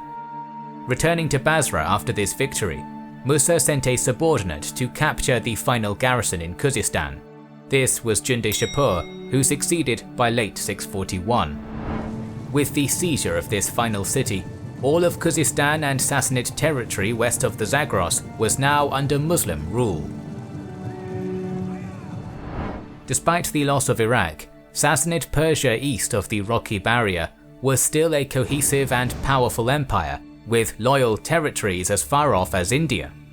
After the fall of Khuzestan to Musa's army, Yazdegerd dispatched urgent orders to all of his remaining provinces to raise troops and send them to Nahavand, a city on the primary transportation artery west. Throughout the later part of 641, contingents from cities across Iran and beyond, such as Isfahan, Ray and Hamadan, and many others, arrived at Nahavand, until at the turn of 642, an army of around 60,000 had come together. At the same time, this fearsome force was Yazdegerd's final chance to turn the war in his favor. If he lost now, he would lose everything. A Sassanid general named Madan Shah was appointed to lead the army, who quickly warned the men that Umar is coming for you if you do not go for him. He has already destroyed the seat of your empire and plunged into the land of your emperor. A Persian frontier commander in service to the Caliphate noticed this massive military buildup and, alarmed, sent word to Ammar bin Yasir in Kufa, who immediately forwarded the information to Umar. Addressing the people of Medina on the issue, the Caliph's pronouncement that this is the day on which the future depends left no doubt as to the importance of the upcoming clash. The ever-active Caliph declared his intention to oversee the battle, but was talked out of it by his advisors, who pointed out that this was unnecessary. A more contentious issue was the assignment of military resources. Uthman wanted the whole army of the Caliphate concentrated, but Muhammad's son-in-law, Ali ibn Abi Talib, disagreed, reminding Uthman that depriving the other frontiers would just invite the Byzantines, Ethiopians and others to retake their old provinces. Instead, he suggested the troops at Kufa, Basra and along the Persian border form the core of a field army, supplemented by a fresh levy of raw recruits and veterans from Arabia. Umar concurred with Ali and gave command of the preemptive strike to the veteran of Qadisiyyah and conqueror of Susa, Numan bin Muqarrin. Upon enthusiastically receiving the Caliph's decree, Numan assembled his troops, marched east from Kufa and crossed the Tigris, rendezvousing with a number of other frontier units along the way. Trekking northeast from Ctesiphon along the Diyala River, the Muslims pivoted at Qasr Shirin and drove into the Zagros Mountains, eventually reaching a concentration point at Tazar in December 641. With 30,000 Muslim warriors assembled, Numan sent a scouting detachment into the Nahavand valley to establish where exactly the Persians were. By nightfall it returned, having observed little to no sign of Sassanid activity in the rocky uneven terrain between Tazar and the Persian base. Numan immediately seized the opportunity and decamped, marching his entire army to a small town known as Isbizahan, just 10 miles northwest of Nahavand itself and its Persian occupants. When, not long after, Madan Shah learned that the invader was closing in, he responded by bringing the entirety of his own army out of the city. In preparation for the final battle, he deployed Sassanid Persia's Great Retribution Field Force in an L-shaped hook formation, wrapped around a high terrain feature known as the Brown Ridge. While his soldiers advantageously faced down the slope, Madan Shah himself took up a position atop the heights, where the imperial commander had a brilliant view of the entire area. This adroitly selected defensive position had multiple terrain features amplifying its strength. In front of the Sassanid line was a small stream, along the bank of which Madan Shah placed a minefield of cavalry crippling caltrops. Furthermore, his right, the short edge of the reverse L formation, was anchored on a fortified village and the 3,000-foot-high Ardashan Ridge, while the longer southeast-facing left flank was protected by a fork in the stream. Confronted by this natural fortress, and with few other options, Numan drew up his warriors along Madan Shah's entire front, just across the stream and facing up the slope. The Muslim general's brother, Nu'aym, led the L's short section. Hudayfa bin al-Yaman commanded the right, and Kaka bin Amr headed the Caliphate's cavalry reserve. Numan himself was in the center. The Caliphate's deployment gave Madan Shah a potential opportunity to launch a preemptive assault at the unprepared Muslim lines. However, either due to overconfidence in his prepared fortifications, or cautious of leaving them due to the previous defeat at Jalula, the Empire's field commander remained where he was, allowing Numan to finish bringing his forces up. This inaction likely did not seem like a blunder. The Muslims were far away from their bases in Iraq, and could either smash their heads against the dangerous Persian fortifications, or wait, chew through their supplies, and retreat in deadly conditions. An hour after the Islamic noon prayer, as the sun reached its highest point in the sky, the entire Muslim army began its attack straight at Madan Shah's defensive belt. Upon reaching the Wadi stream, the attackers' infantry and cavalry alike were met with a deadly rain of Persian arrows, loosed by archers who had the luxury of shooting downhill. Worse still, Kaka's horsemen galloped headlong into the caltrops, leading to the maiming and immobilization of many horses. Nevertheless, Numan's men pushed on across the entire front, weakened all the way by arrow fire. Then, charging uphill, the Muslims crashed into the Sassanid ranks, and the two sides met in ferocious melee combat. A grinding clash of attrition began with little room for flair or tactical brilliance, only numerical weight, personal prowess, strength, and discipline. On some sections of the line, perhaps those under Nuaym's command, where the slope was more gradual, the Muslims managed to temporarily push Madan Shah's soldiers back, but each time were counterattacked and shoved to their original positions by the Persians. In other areas, near Zaramin, where the slope was steepest, the Persians even managed to haul the Caliphate's forces back across the wadi, but they in turn counterattacked and fought back to where they were. The battle's outcome rested on a knife edge, with dead and dying of both sides littering the field, either laying still or shouting in terrible agony. This mass slaying continued until nightfall, when the Muslims, with no prospect of breaking the Persian line that night, pulled away and withdrew to their camp. The night hours passed without contact, with both sides recovering their fallen comrades and tending to the wounded. When dawn broke on the second day, however, Numan formed his army up and, somewhat inexplicably, launched another frontal assault across the stream, lasting all day. After what historian Akram poetically described as a tragic harvest of death, the Muslims again retreated, unsuccessful and badly bloodied. Both armies formed up again at dawn on the third day, but a mixture of the horror, tactical sanity, and possible mutiny kept the Muslim general from attempting his human wave assault for a third time. Instead, he waited for the Persians to emerge from their fortifications and launch an attack of their own. But Madan Shah was a wily commander, aware that time was his champion, and refused to budge. After a tense two-day standoff, the Sassanid regimental commanders began raiding the Muslim line with small contingents. These limited attacks would inflict damage on personnel and supplies, before swiftly pulling back behind their defences, leaving the Islamic forces frustrated. While constant assailment and the cold conditions struck blow after blow to Muslim morale and strength, Madan Shah began absorbing a steady stream of reinforcements and provisions from nearby Hamadan. The situation could not continue as it stood, and so Numan called a council of war only a few days after his previous attack. The eldest companion present advised that the Muslims ought not to attack at all, and to merely destroy those raiding parties which came to attack them. As all the officers were eager to get stuck in properly, this proposal was met with disapproval. Another more gung-ho leader suggested that the frontal attacks actually be resumed, regardless of consequence. This too was quickly shot down. Then spoke Taleha bin Kuluwayd, a former enemy of Islam and one of the architects of Jalula, who put forward a clever stratagem.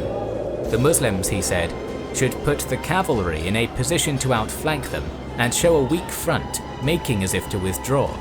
Let the Persians hope for victory and advance against us, then we turn and fight them. This plan was approved by most of those present and put into motion.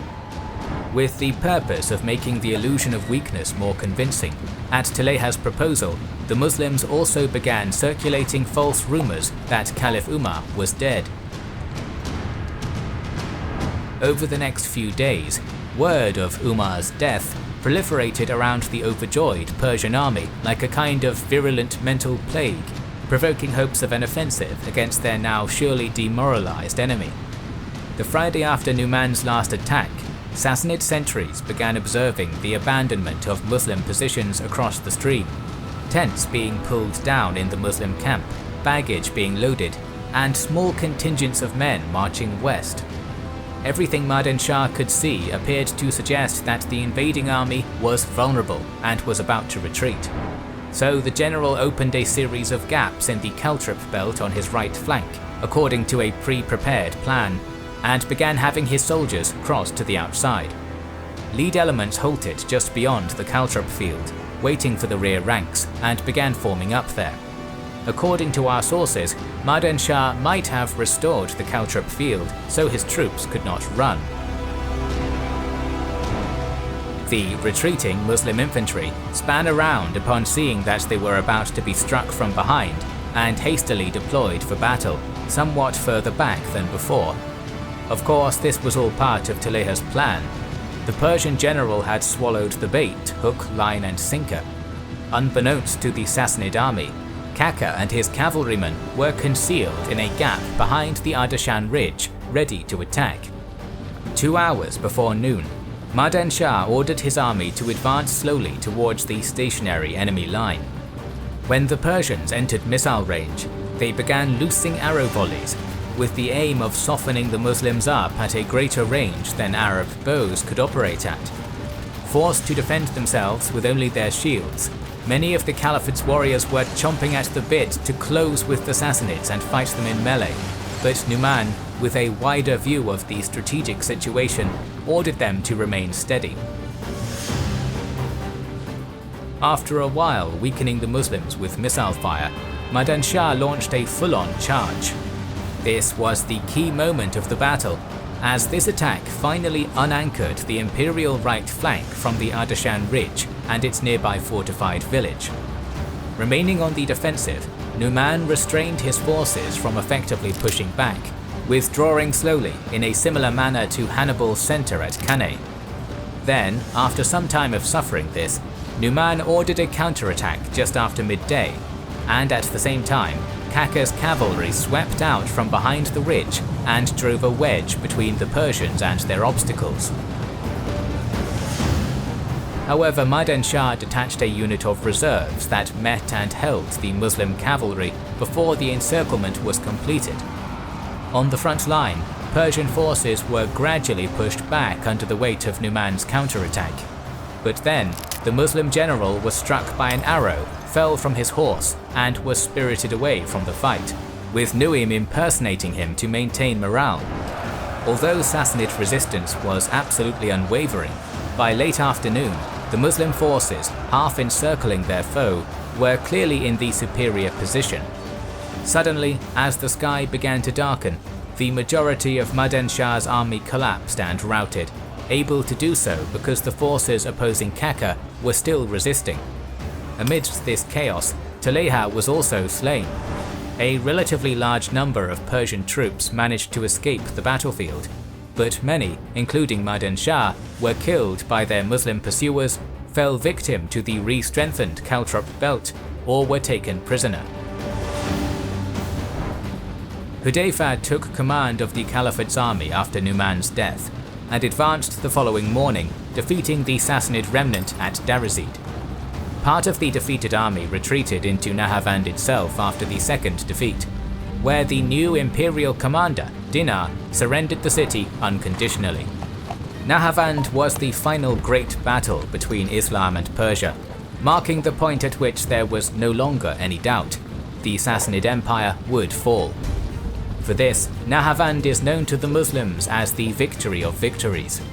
It would take another decade to subdue all of the far-flung Persian territories in Central Asia and Eastern Iran, but by late 644, as author Peter Crawford states, Yazdegerd III was effectively a king without a kingdom. In late 643, shortly after Ammar returned from his expedition against the so-called Pentapolis, the Egyptian governor travelled back to Medina in order to meet with Umar, with whom he already had a somewhat tense relationship. Mistrusted by the Caliph, Ammar received a frosty reception from the very start. The tension between the two men wasn't helped by the fact that Umar, who always kept a close eye on his governors via an internal spy network, suspected Ammar of unjustly appropriating Egypt's wealth. So, when the latter returned to his province, the Caliph dispatched a trusted inspector, Muhammad bin Maslama, to appraise Amir's assets. The latter produced an account of his assets, and he was found guilty of taking too much. The excess was confiscated and taken back to Medina. That wasn't the end of the Caliph's incessant prodding.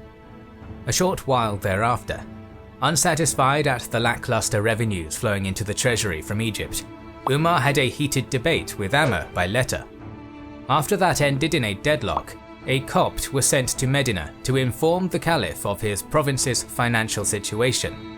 He bluntly informed Umar that previous rulers of Egypt had seen to the land's prosperity before taking anything from it, while Muslim governors only extracted. In response, Umar carved Egypt into two separate administrative districts during late 644, giving Amr Lower Egypt to govern from Fustat, while Upper Egypt would be ruled from Fayyum by Abdullah ibn Sa'd ibn Abi Sa, the foster brother of Uthman. Predictably, Amr was once again infuriated at this deliberate diminishing of his authority. Back in Medina, a deadly plot had formed, centering around Hormuzan, who had converted to Islam and used his vast experience in Sassanid administration and governance to become one of Umar's key advisors. Despite this, the Persian noble never forgot the injury done to his home. It seems that Hormuzan made contact with Firuz, a Sassanid soldier who was enslaved after Qadisiyyah or Nahavand and brought to the Caliphate's capital. And in November of 644, Firuz knifed Umar. Before passing away 3 days after, the second Caliph appointed a Shura, or Council of 6 men, to appoint his successor from among their ranks. After deep debate, they decided that Uthman would become the third Rashidun Caliph. It is worth noting that while Sunni Islam views Uthman as one of the rightly guided caliphs, Shia Muslims believe this election should not have occurred at all, and Ali was to be the next in line. Shortly after, Amr ibn al-As visited Uthman in order to lobby for his Upper Egyptian colleague's removal. The new caliph refused outright, prompting him to declare that he wouldn't return to Egypt until Abdullah ibn Sa'd was removed. In response to this threat, Uthman appointed his foster brother governor of all Egypt, further deepening the dispute between the two men. The Romans in Egypt were not happy with Amr's policies, but Abdullah's attempts to increase the incomes from the province were even less popular. Alexandria in particular bore the brunt of this new lust for revenue, leading its notoriously riotous population to undertake drastic measures. A group of prominent Romans dispatched messages to the new emperor, Constans II. These letters outlined the outrages of Muslim rule and its jizya tax, but also pointed out that Abdullah had let the Nile realm's defense slip into a pitiful state, and the city was only garrisoned by a paltry 1,000 men and could be easily taken. Perceiving an opportunity to regain control of Egypt and remedy the wound which its loss had dealt to his empire and his pride, Constans began secretly amassing a great strike force of 300 ships and many thousands of soldiers, command of which he bestowed on a eunuch known as Manuel. Constans's fleet was ready after almost a year. Because the reduced Byzantine Empire was still the dominant naval power in the Mediterranean, the Caliphate having not yet developed any seaborne capacity, there was nothing to stop this fleet from unexpectedly sailing straight into the harbour at Alexandria in early 646. As the Roman sympathizers predicted, the 1,000-strong Muslim garrison was no adequate defense against this shock assault from the sea. When Roman forces landed almost unopposed, Alexandria's population simultaneously rose up against the occupying Arabs. Most of the city's garrison was slain in the brief clash that followed. However, while the invasion army began ravaging the vicinity around Alexandria, some of the Muslims that escaped travelled to Fustat and informed the governor what was happening. Abdullah ibn Sa'd didn't even have a chance to react. Lacking confidence in their new viceroy's martial ability, the Muslims of Egypt sent a delegation to Caliph Uthman, urging him to send Amr back so that he could put an end to the crisis. Understanding that Amr was both a man of formidable military talent and feared by the Romans, Uthman bit his tongue and asked Amr to take his post back. Wasting no time, the man who had conquered the Romans once before travelled to Fustat as quickly as possible with the aim of emulating his previous achievement. Upon his arrival, the morale of Islam's warriors was boosted significantly, and they prepared for war eagerly, while Amr started planning. Informed by spies and agents that the Romans were advancing leisurely from Alexandria to Fustat, many of Amr's brash officers pressed for their commander to attack and confine the enemy to the treacherous Mediterranean metropolis before all Egypt revolted against the Muslim regime. Amr did not agree with this appraisal, as he believed that this advance would stretch Roman supply and communication lines to the limit. Manuel and his army marched under the close observation of Amr's informants, who constantly reported the Romans' position and strength. The land forces made their way up the eastern bank of the Nile, accompanied by a large flotilla of supporting warships sailing parallel to them on the river itself. Byzantine indiscipline began causing problems almost immediately. Roman soldiers moved from town to town, and the population was not happy with their behavior. When Manuel neared the halfway point between Alexandria and Fustat, Amr began a countermarch with 15,000 warriors of his own, moving on a direct collision course with the Romans. Both armies finally came into contact with one another near a large town known as Nikio or Nakius. After resting for the night in their respective camps, the Romans and Muslims deployed on the cultivated, featureless and flat terrain just south of Nikio. Amr's left, a cavalry regiment under the command of Sharik bin Sumay, rested on the Nile River, as did the Roman right. In addition to their organization in neat formations, a large number of Roman archers also embarked on the riverine ships. Once his preparations for battle were complete, Manuel ordered the Byzantine ground forces into effective bow range before coming to a halt and unleashing a destructive barrage of arrows against the Muslim position. On the river, Manuel had prepared a clever stratagem. His ships continued sailing until they passed by Amr's flank, at which point their onboard archers struck the Muslims in the flank as well. Amr's men had already been struggling to deal with the frontal volley, and so suffered terribly from the multi-directional bombardment. Sumay's regiment in particular was almost totally decimated, having been positioned closest to the river, but even Amr had a horse shot out from under him. Despite this punishment, however, the Muslims were unwilling to surrender the battlefield, and so endured the storm with considerable tenacity.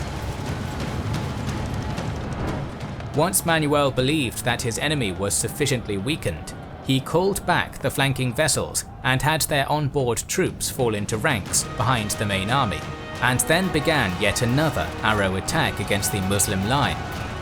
The moment after the Byzantine eunuch general ordered a halt to his preliminary barrage, he directed his infantry to advance into spear and sword range. Although early Muslim armies were generally portrayed as being most comfortable in this kind of close quarters engagement, the Roman soldiers nevertheless impacted Amr's battered host with considerable ferocity, cracking their already faltering line. Sumay's regiment, which had endured the brunt of Manuel's seaborne missile attack, actually did break and run. Amr hastily pulled the remainder of his men away from the Romans' attack and halted only a short distance away in order to regroup as best he could. However, Manuel, believing that the Muslims were already beaten, did not advance and finish his enemy off, instead simply waiting where he was. After a brief, eerie pause in the fighting, a magnificently dressed Roman champion, clad in gold-studded armor, rode out into the open space between the two armies and challenged the Muslims to single combat. This would give the latter time to take a breath, reform, and reorganize. So, one of Amr's favoured Mubarizan, an Arab known as Hormal, accepted the Roman offer and strode out to meet the enemy fighter. With the remainder of both armies bearing witness, their respective champions initially clashed with spears, and neither combatant was able to score a decisive blow. Dropping their polearms after a certain amount of time had gone by, the champions clashed with sword and shield, but again neither warrior could get an edge over the other. This continued until the larger Roman duelist managed to disarm and severely wound Hormal with a series of fierce thrusts. As the hulking Roman was about to finish Hormal off, the Arab champion unsheathed his short dagger and plunged it into his unsuspecting counterpart's throat with prodigious speed. Although Hormal managed to win the duel by the skin of his teeth, he died of his wounds a few days later, much to Amr's sorrow. This traditional single combat had given the Muslim general time to get his army back in order, and by the time Hormal had won, Amr was ready. Sumay's routed regiment even returned to the battlefield and formed up. When the whole Muslim army was ready, they charged and engaged in a grinding melee with Manuel's forces, combat which they were far better suited to. After a few hours of Roman resistance, the eunuch soldiers broke and ran, pursued and hunted all the way to Alexandria. Amr brought up a number of catapults and launched boulders at the recalcitrant city, whose own artillerists fired back. The defences nevertheless held firm under such bombardment, until one of the gatekeepers, Ibn Basana, offered to let Amr's troops inside if he, his family and property were retained, terms which the Muslim commander found agreeable. Therefore, at some point in the middle of 646, Alexandria's gates were opened and the Islamic army poured inside. Any Roman unit opposing the incursion was swiftly dealt with, and even those coming up to reinforce the breach were pushed away. As the rebellious city began falling victim to a sacking, the surviving imperial soldiers withdrew to their ships and sailed away. Before the vengeful Arabs could truly wreak havoc on the ancient Mediterranean metropolis and its vanquished inhabitants, an unknown Muslim approached Amr and beseeched him to stop the violence. Although the conqueror of Egypt was by no means a merciful man by nature, his kinsman's words had such an impact that Amr immediately ordered the cessation of hostilities. In the aftermath of the second siege of Alexandria, Amr ripped down the walls and made the city, in his words, like the house of an adulteress, accessible from all sides. The neglect of Egypt's defense was also remedied with the new division of its Muslim garrison into 4 parts, 2 in Fustat and 1 each in Alexandria and on the northern coast, to be moved around where necessary. It would also be rotated and the troops replaced every 6 months. Not only had Amr ibn al-As both conquered and reconquered Egypt in difficult circumstances, he had built the foundations of a rule that would secure Muslim hegemony over the fruitful country. For this, Amr well expected to be rewarded by Uthman, but he was to be disappointed. Uthman wanted his tax fiend of a brother to occupy the plum position, but was aware that Amr probably deserved some reward for his deeds. So, summoning the conqueror to his place of residence, Uthman inquired if he would like to remain in military command of Egypt, while Abdullah ibn Sa'd managed civilian administration. Amr responded with the witty barb, "In that case I would be like the man holding the horns of the cow while another milks it." For the remainder of Uthman's caliphate, Amr would bear a potent grudge and even oppose him publicly. This mutual resentment was to have serious consequences for Islamic history in the near future. By the end of 646 AD, the entire Near East had been transformed into a completely different geopolitical entity than it was just 2 decades before and had been for many centuries prior. On its eastern wing, A 4-century-old dynasty, the Sassanids, were now all but dust, its last true Shah pursued across Iran by eastward driving Muslim armies and its ancient territory devoured. In the north, Rashidun forces reached the Caucasus mountain barrier, enclosing the once insurmountable Byzantine Empire within its Anatolian heartland in the process. Now that all major battles against Rome and Persia were at an end, Islam's armies began seeking another direction in which to conquer. Once Constans II's counterattack against Egypt was decisively repelled, Caliph Uthman's foster brother Abdullah ibn Sa'd began launching raids into the Roman Berber lands west of his new province. These small expeditions quickly proved a stunning success, returning with vast quantities of slaves, cattle, and other riches. Judging that Roman Africa would yield an easy and generous bounty if squeezed, the Egyptian governor wrote to Uthman asking for permission to launch a major campaign to the west. Uthman agreed with Abdullah's assessment and decreed the formation of a 10,000-strong force in Arabia, composed of warriors from various tribes. It was a relatively young army, and in its ranks marched one son of Amr, two sons of Umar, and two sons of Umayyad chief al-Hakam, one of whom was the future Marwan I. The freshly mustered Arab force was ready for war in early 647 and marched for Egypt, joining Abdullah ibn Sa'd at Fustat a few weeks later. There, the 10,000 newly arrived Arabic fighters were merged with a further 10,000 from the governor's Egyptian army, resulting in a total strength of 20,000.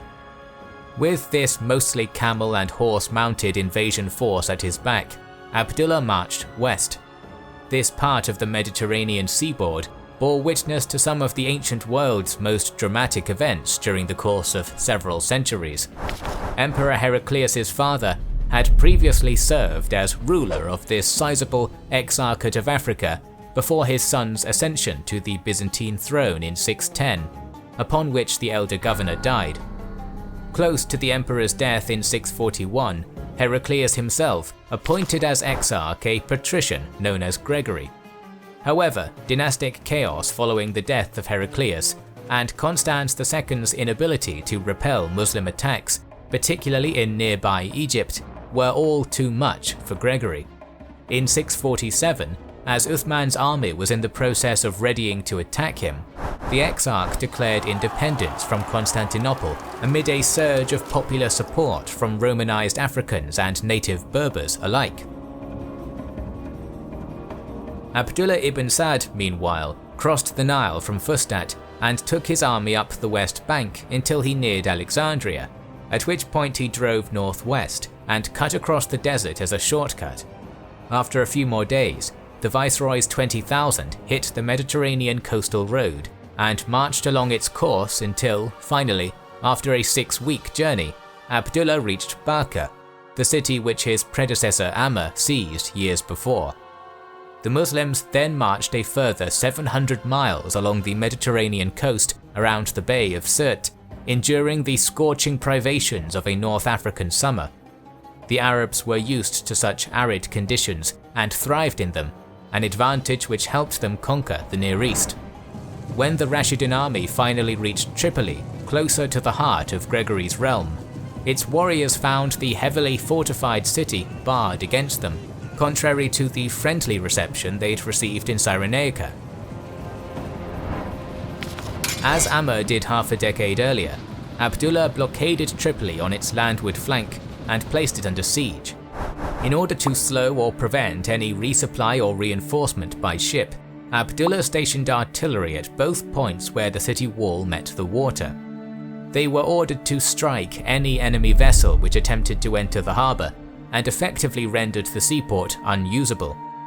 Gregory, who was readying the main exarchate army at his inland capital of Sufetula, had a naval reinforcement armada dispatched from Carthage to Tripoli.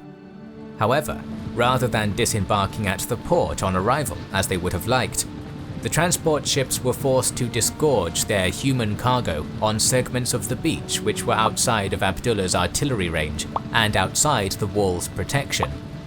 Although this prevented Rashidun catapults and ballistae from carving bloody holes into their ranks, it made the tired and disorganized soldiers easy prey for Muslim infantry, which charged at them from two different angles. Exhausted from the long sea voyage and without any time to deploy adequately, Gregory's reinforcements were scythed down to a man on the beaches of Libya. Remaining vigilant against any further attempts to prop Tripoli up, Rashidun forces nevertheless were unable to breach the well-provisioned, nigh impregnable fortress. As his army languished outside the walls, Abdullah ordered riders to scout in the direction of Sufetula to observe any military activity going on there. A few weeks later, two things were clear to the Muslim governor. First, Tripoli was still a long ways away from opening its gates to him, and remaining static outside its walls seemed pointless. Second, reports from his scouts made it apparent to Abdullah that the newly independent Roman Exarch was planning for a fight. Possibly convinced Tripoli was just a delaying action, which only served to grind down his own army's strength and will to push on, the Muslim governor lifted his siege and spirited away to the west. The Rashidun army and its thrifty commander plundered their way through the wealthiest region of Roman Africa, unmoored from any supply train and therefore unconcerned about the Tripoli garrison behind them. At Sufetula, Gregory was made aware of the Muslims' location the moment they passed through Gabes, and reacted to the news immediately, with the intent of engaging his enemy well away from his interim inland capital. To do this, the Exarch ponderously shifted his heavily equipped, primarily infantry-based army, which probably matched that of the Muslims in size, to a blocking position at Faiz, 30 kilometers from Sufetula, and set up a camp there. Part of the Exarchate's army was placed slightly forward of the camp as a covering force. However, only a short time after Gregory's force went into camp, the Rashidun light cavalry advance guard fell on its Roman counterpart, sending it reeling back into the main camp in flight. Unnerved by such strength from the Muslim mounted units, Gregory ordered his army to withdraw all the way to Sufetula, believing his position at Faiz was too vulnerable. About 4 miles east of his capital, the Exarch turned and readied for battle. Such close proximity to its base granted the Roman army logistical supremacy, prevented wide flanking maneuvers from the mobile opposing army, and permitted them a safe retreat inside if they needed it. The Muslims arrived soon after and made their own camp a short way from Gregory's front line. One rejected emissary later, both sides deployed for battle on the arid plain about 4 miles from Sufetula. The Roman army's posture was defensive, its line anchored to the north and south by 2 high ridges. Abdullah, realizing the observation potential of these terrain features, successfully sent forces to occupy them. Unlike his more iron-willed predecessor, Abdullah ibn Sa'd was considered personally weak by the warriors under his command, an accountant and bureaucrat rather than general or soldier.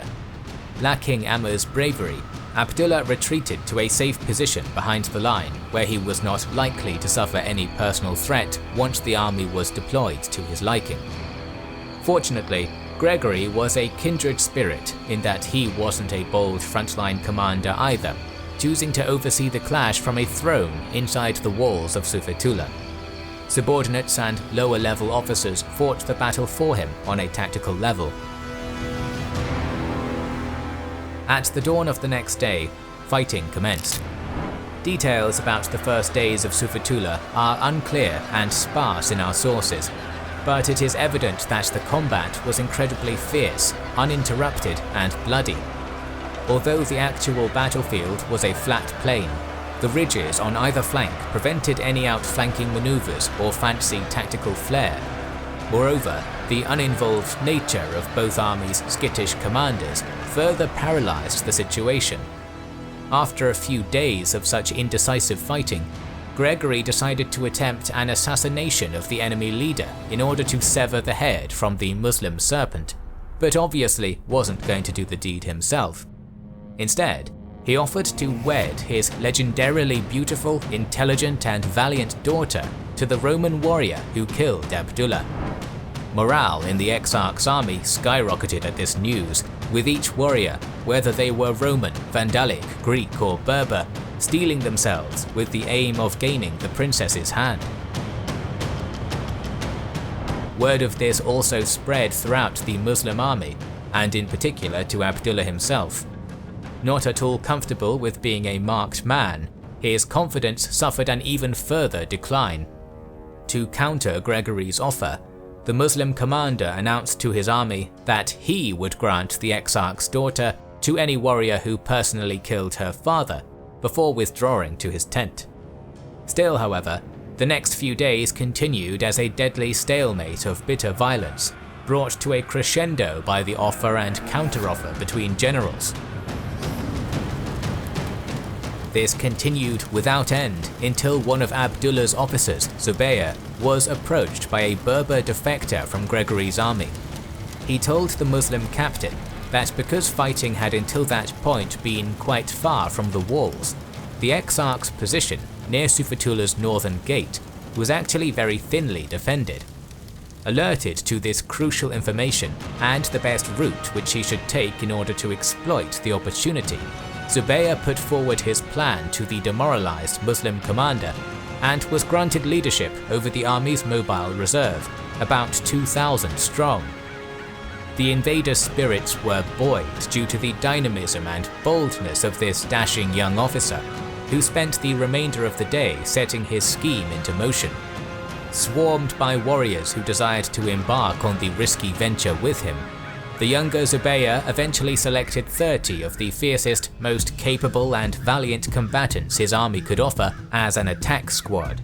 When asked what they were to do, Zubayr replied, "I am attacking. Defend me against those who assail me from the rear, and I shall defend you from the front." During the near soundless hours of night, after issuing all necessary orders, Zubayr positioned himself, his 30 stalwarts, and the mobile reserve horsemen behind Sufatullah's northern ridge. Then, when morning came, both armies closed with one another and fought as though nothing had changed. At noon, with an especially hot day weighing down on them heavily, both armies broke contact and withdrew, the Romans quickly, the Muslims suspiciously sluggishly. Distracted by the din of war, Gregory, his attendants and guards did not notice Zubayr and his band of daredevils gallop into the city through what became known as the Gate of Treachery. Realizing what was happening, the Exarch's guard formed a hasty line, but the 30 Muslim warriors broke it and allowed Zubayr a clean run at the African ruler. In the confusion, Gregory initially believed this lone mounted figure to be an envoy, and so did not react. Gregory was killed and his head sliced from his body. Word of their leader's death quickly reached the retreating Roman infantry, causing terrible confusion and disheartening the soldiers. Then, at the perfect moment, Zubayr's large mounted reserve crested the north ridge, rode at a gallop, and charged into the disorganized Exarchate's army's left wing with saber and lance before wheeling around the battlefield. Simultaneously, the bulk of the Muslim infantry turned about and advanced, locking their tenacious enemy into an unwinnable fight. Pressured from the front by Arab infantry and outmaneuvered by swift Muslim horsemen all around, the Roman army collapsed and its soldiers scattered in all directions in their attempts to flee. Zubayr's cavalry reaped an especially bloody toll, and within a short time, the battered corpses of Romans, Berbers, Vandals and Greeks littered the plain outside Sufatullah. Despite the slaughter, several thousand of Gregory's soldiers managed to retreat intact towards the capital, believing its walls would grant them safety. It wasn't their lucky day.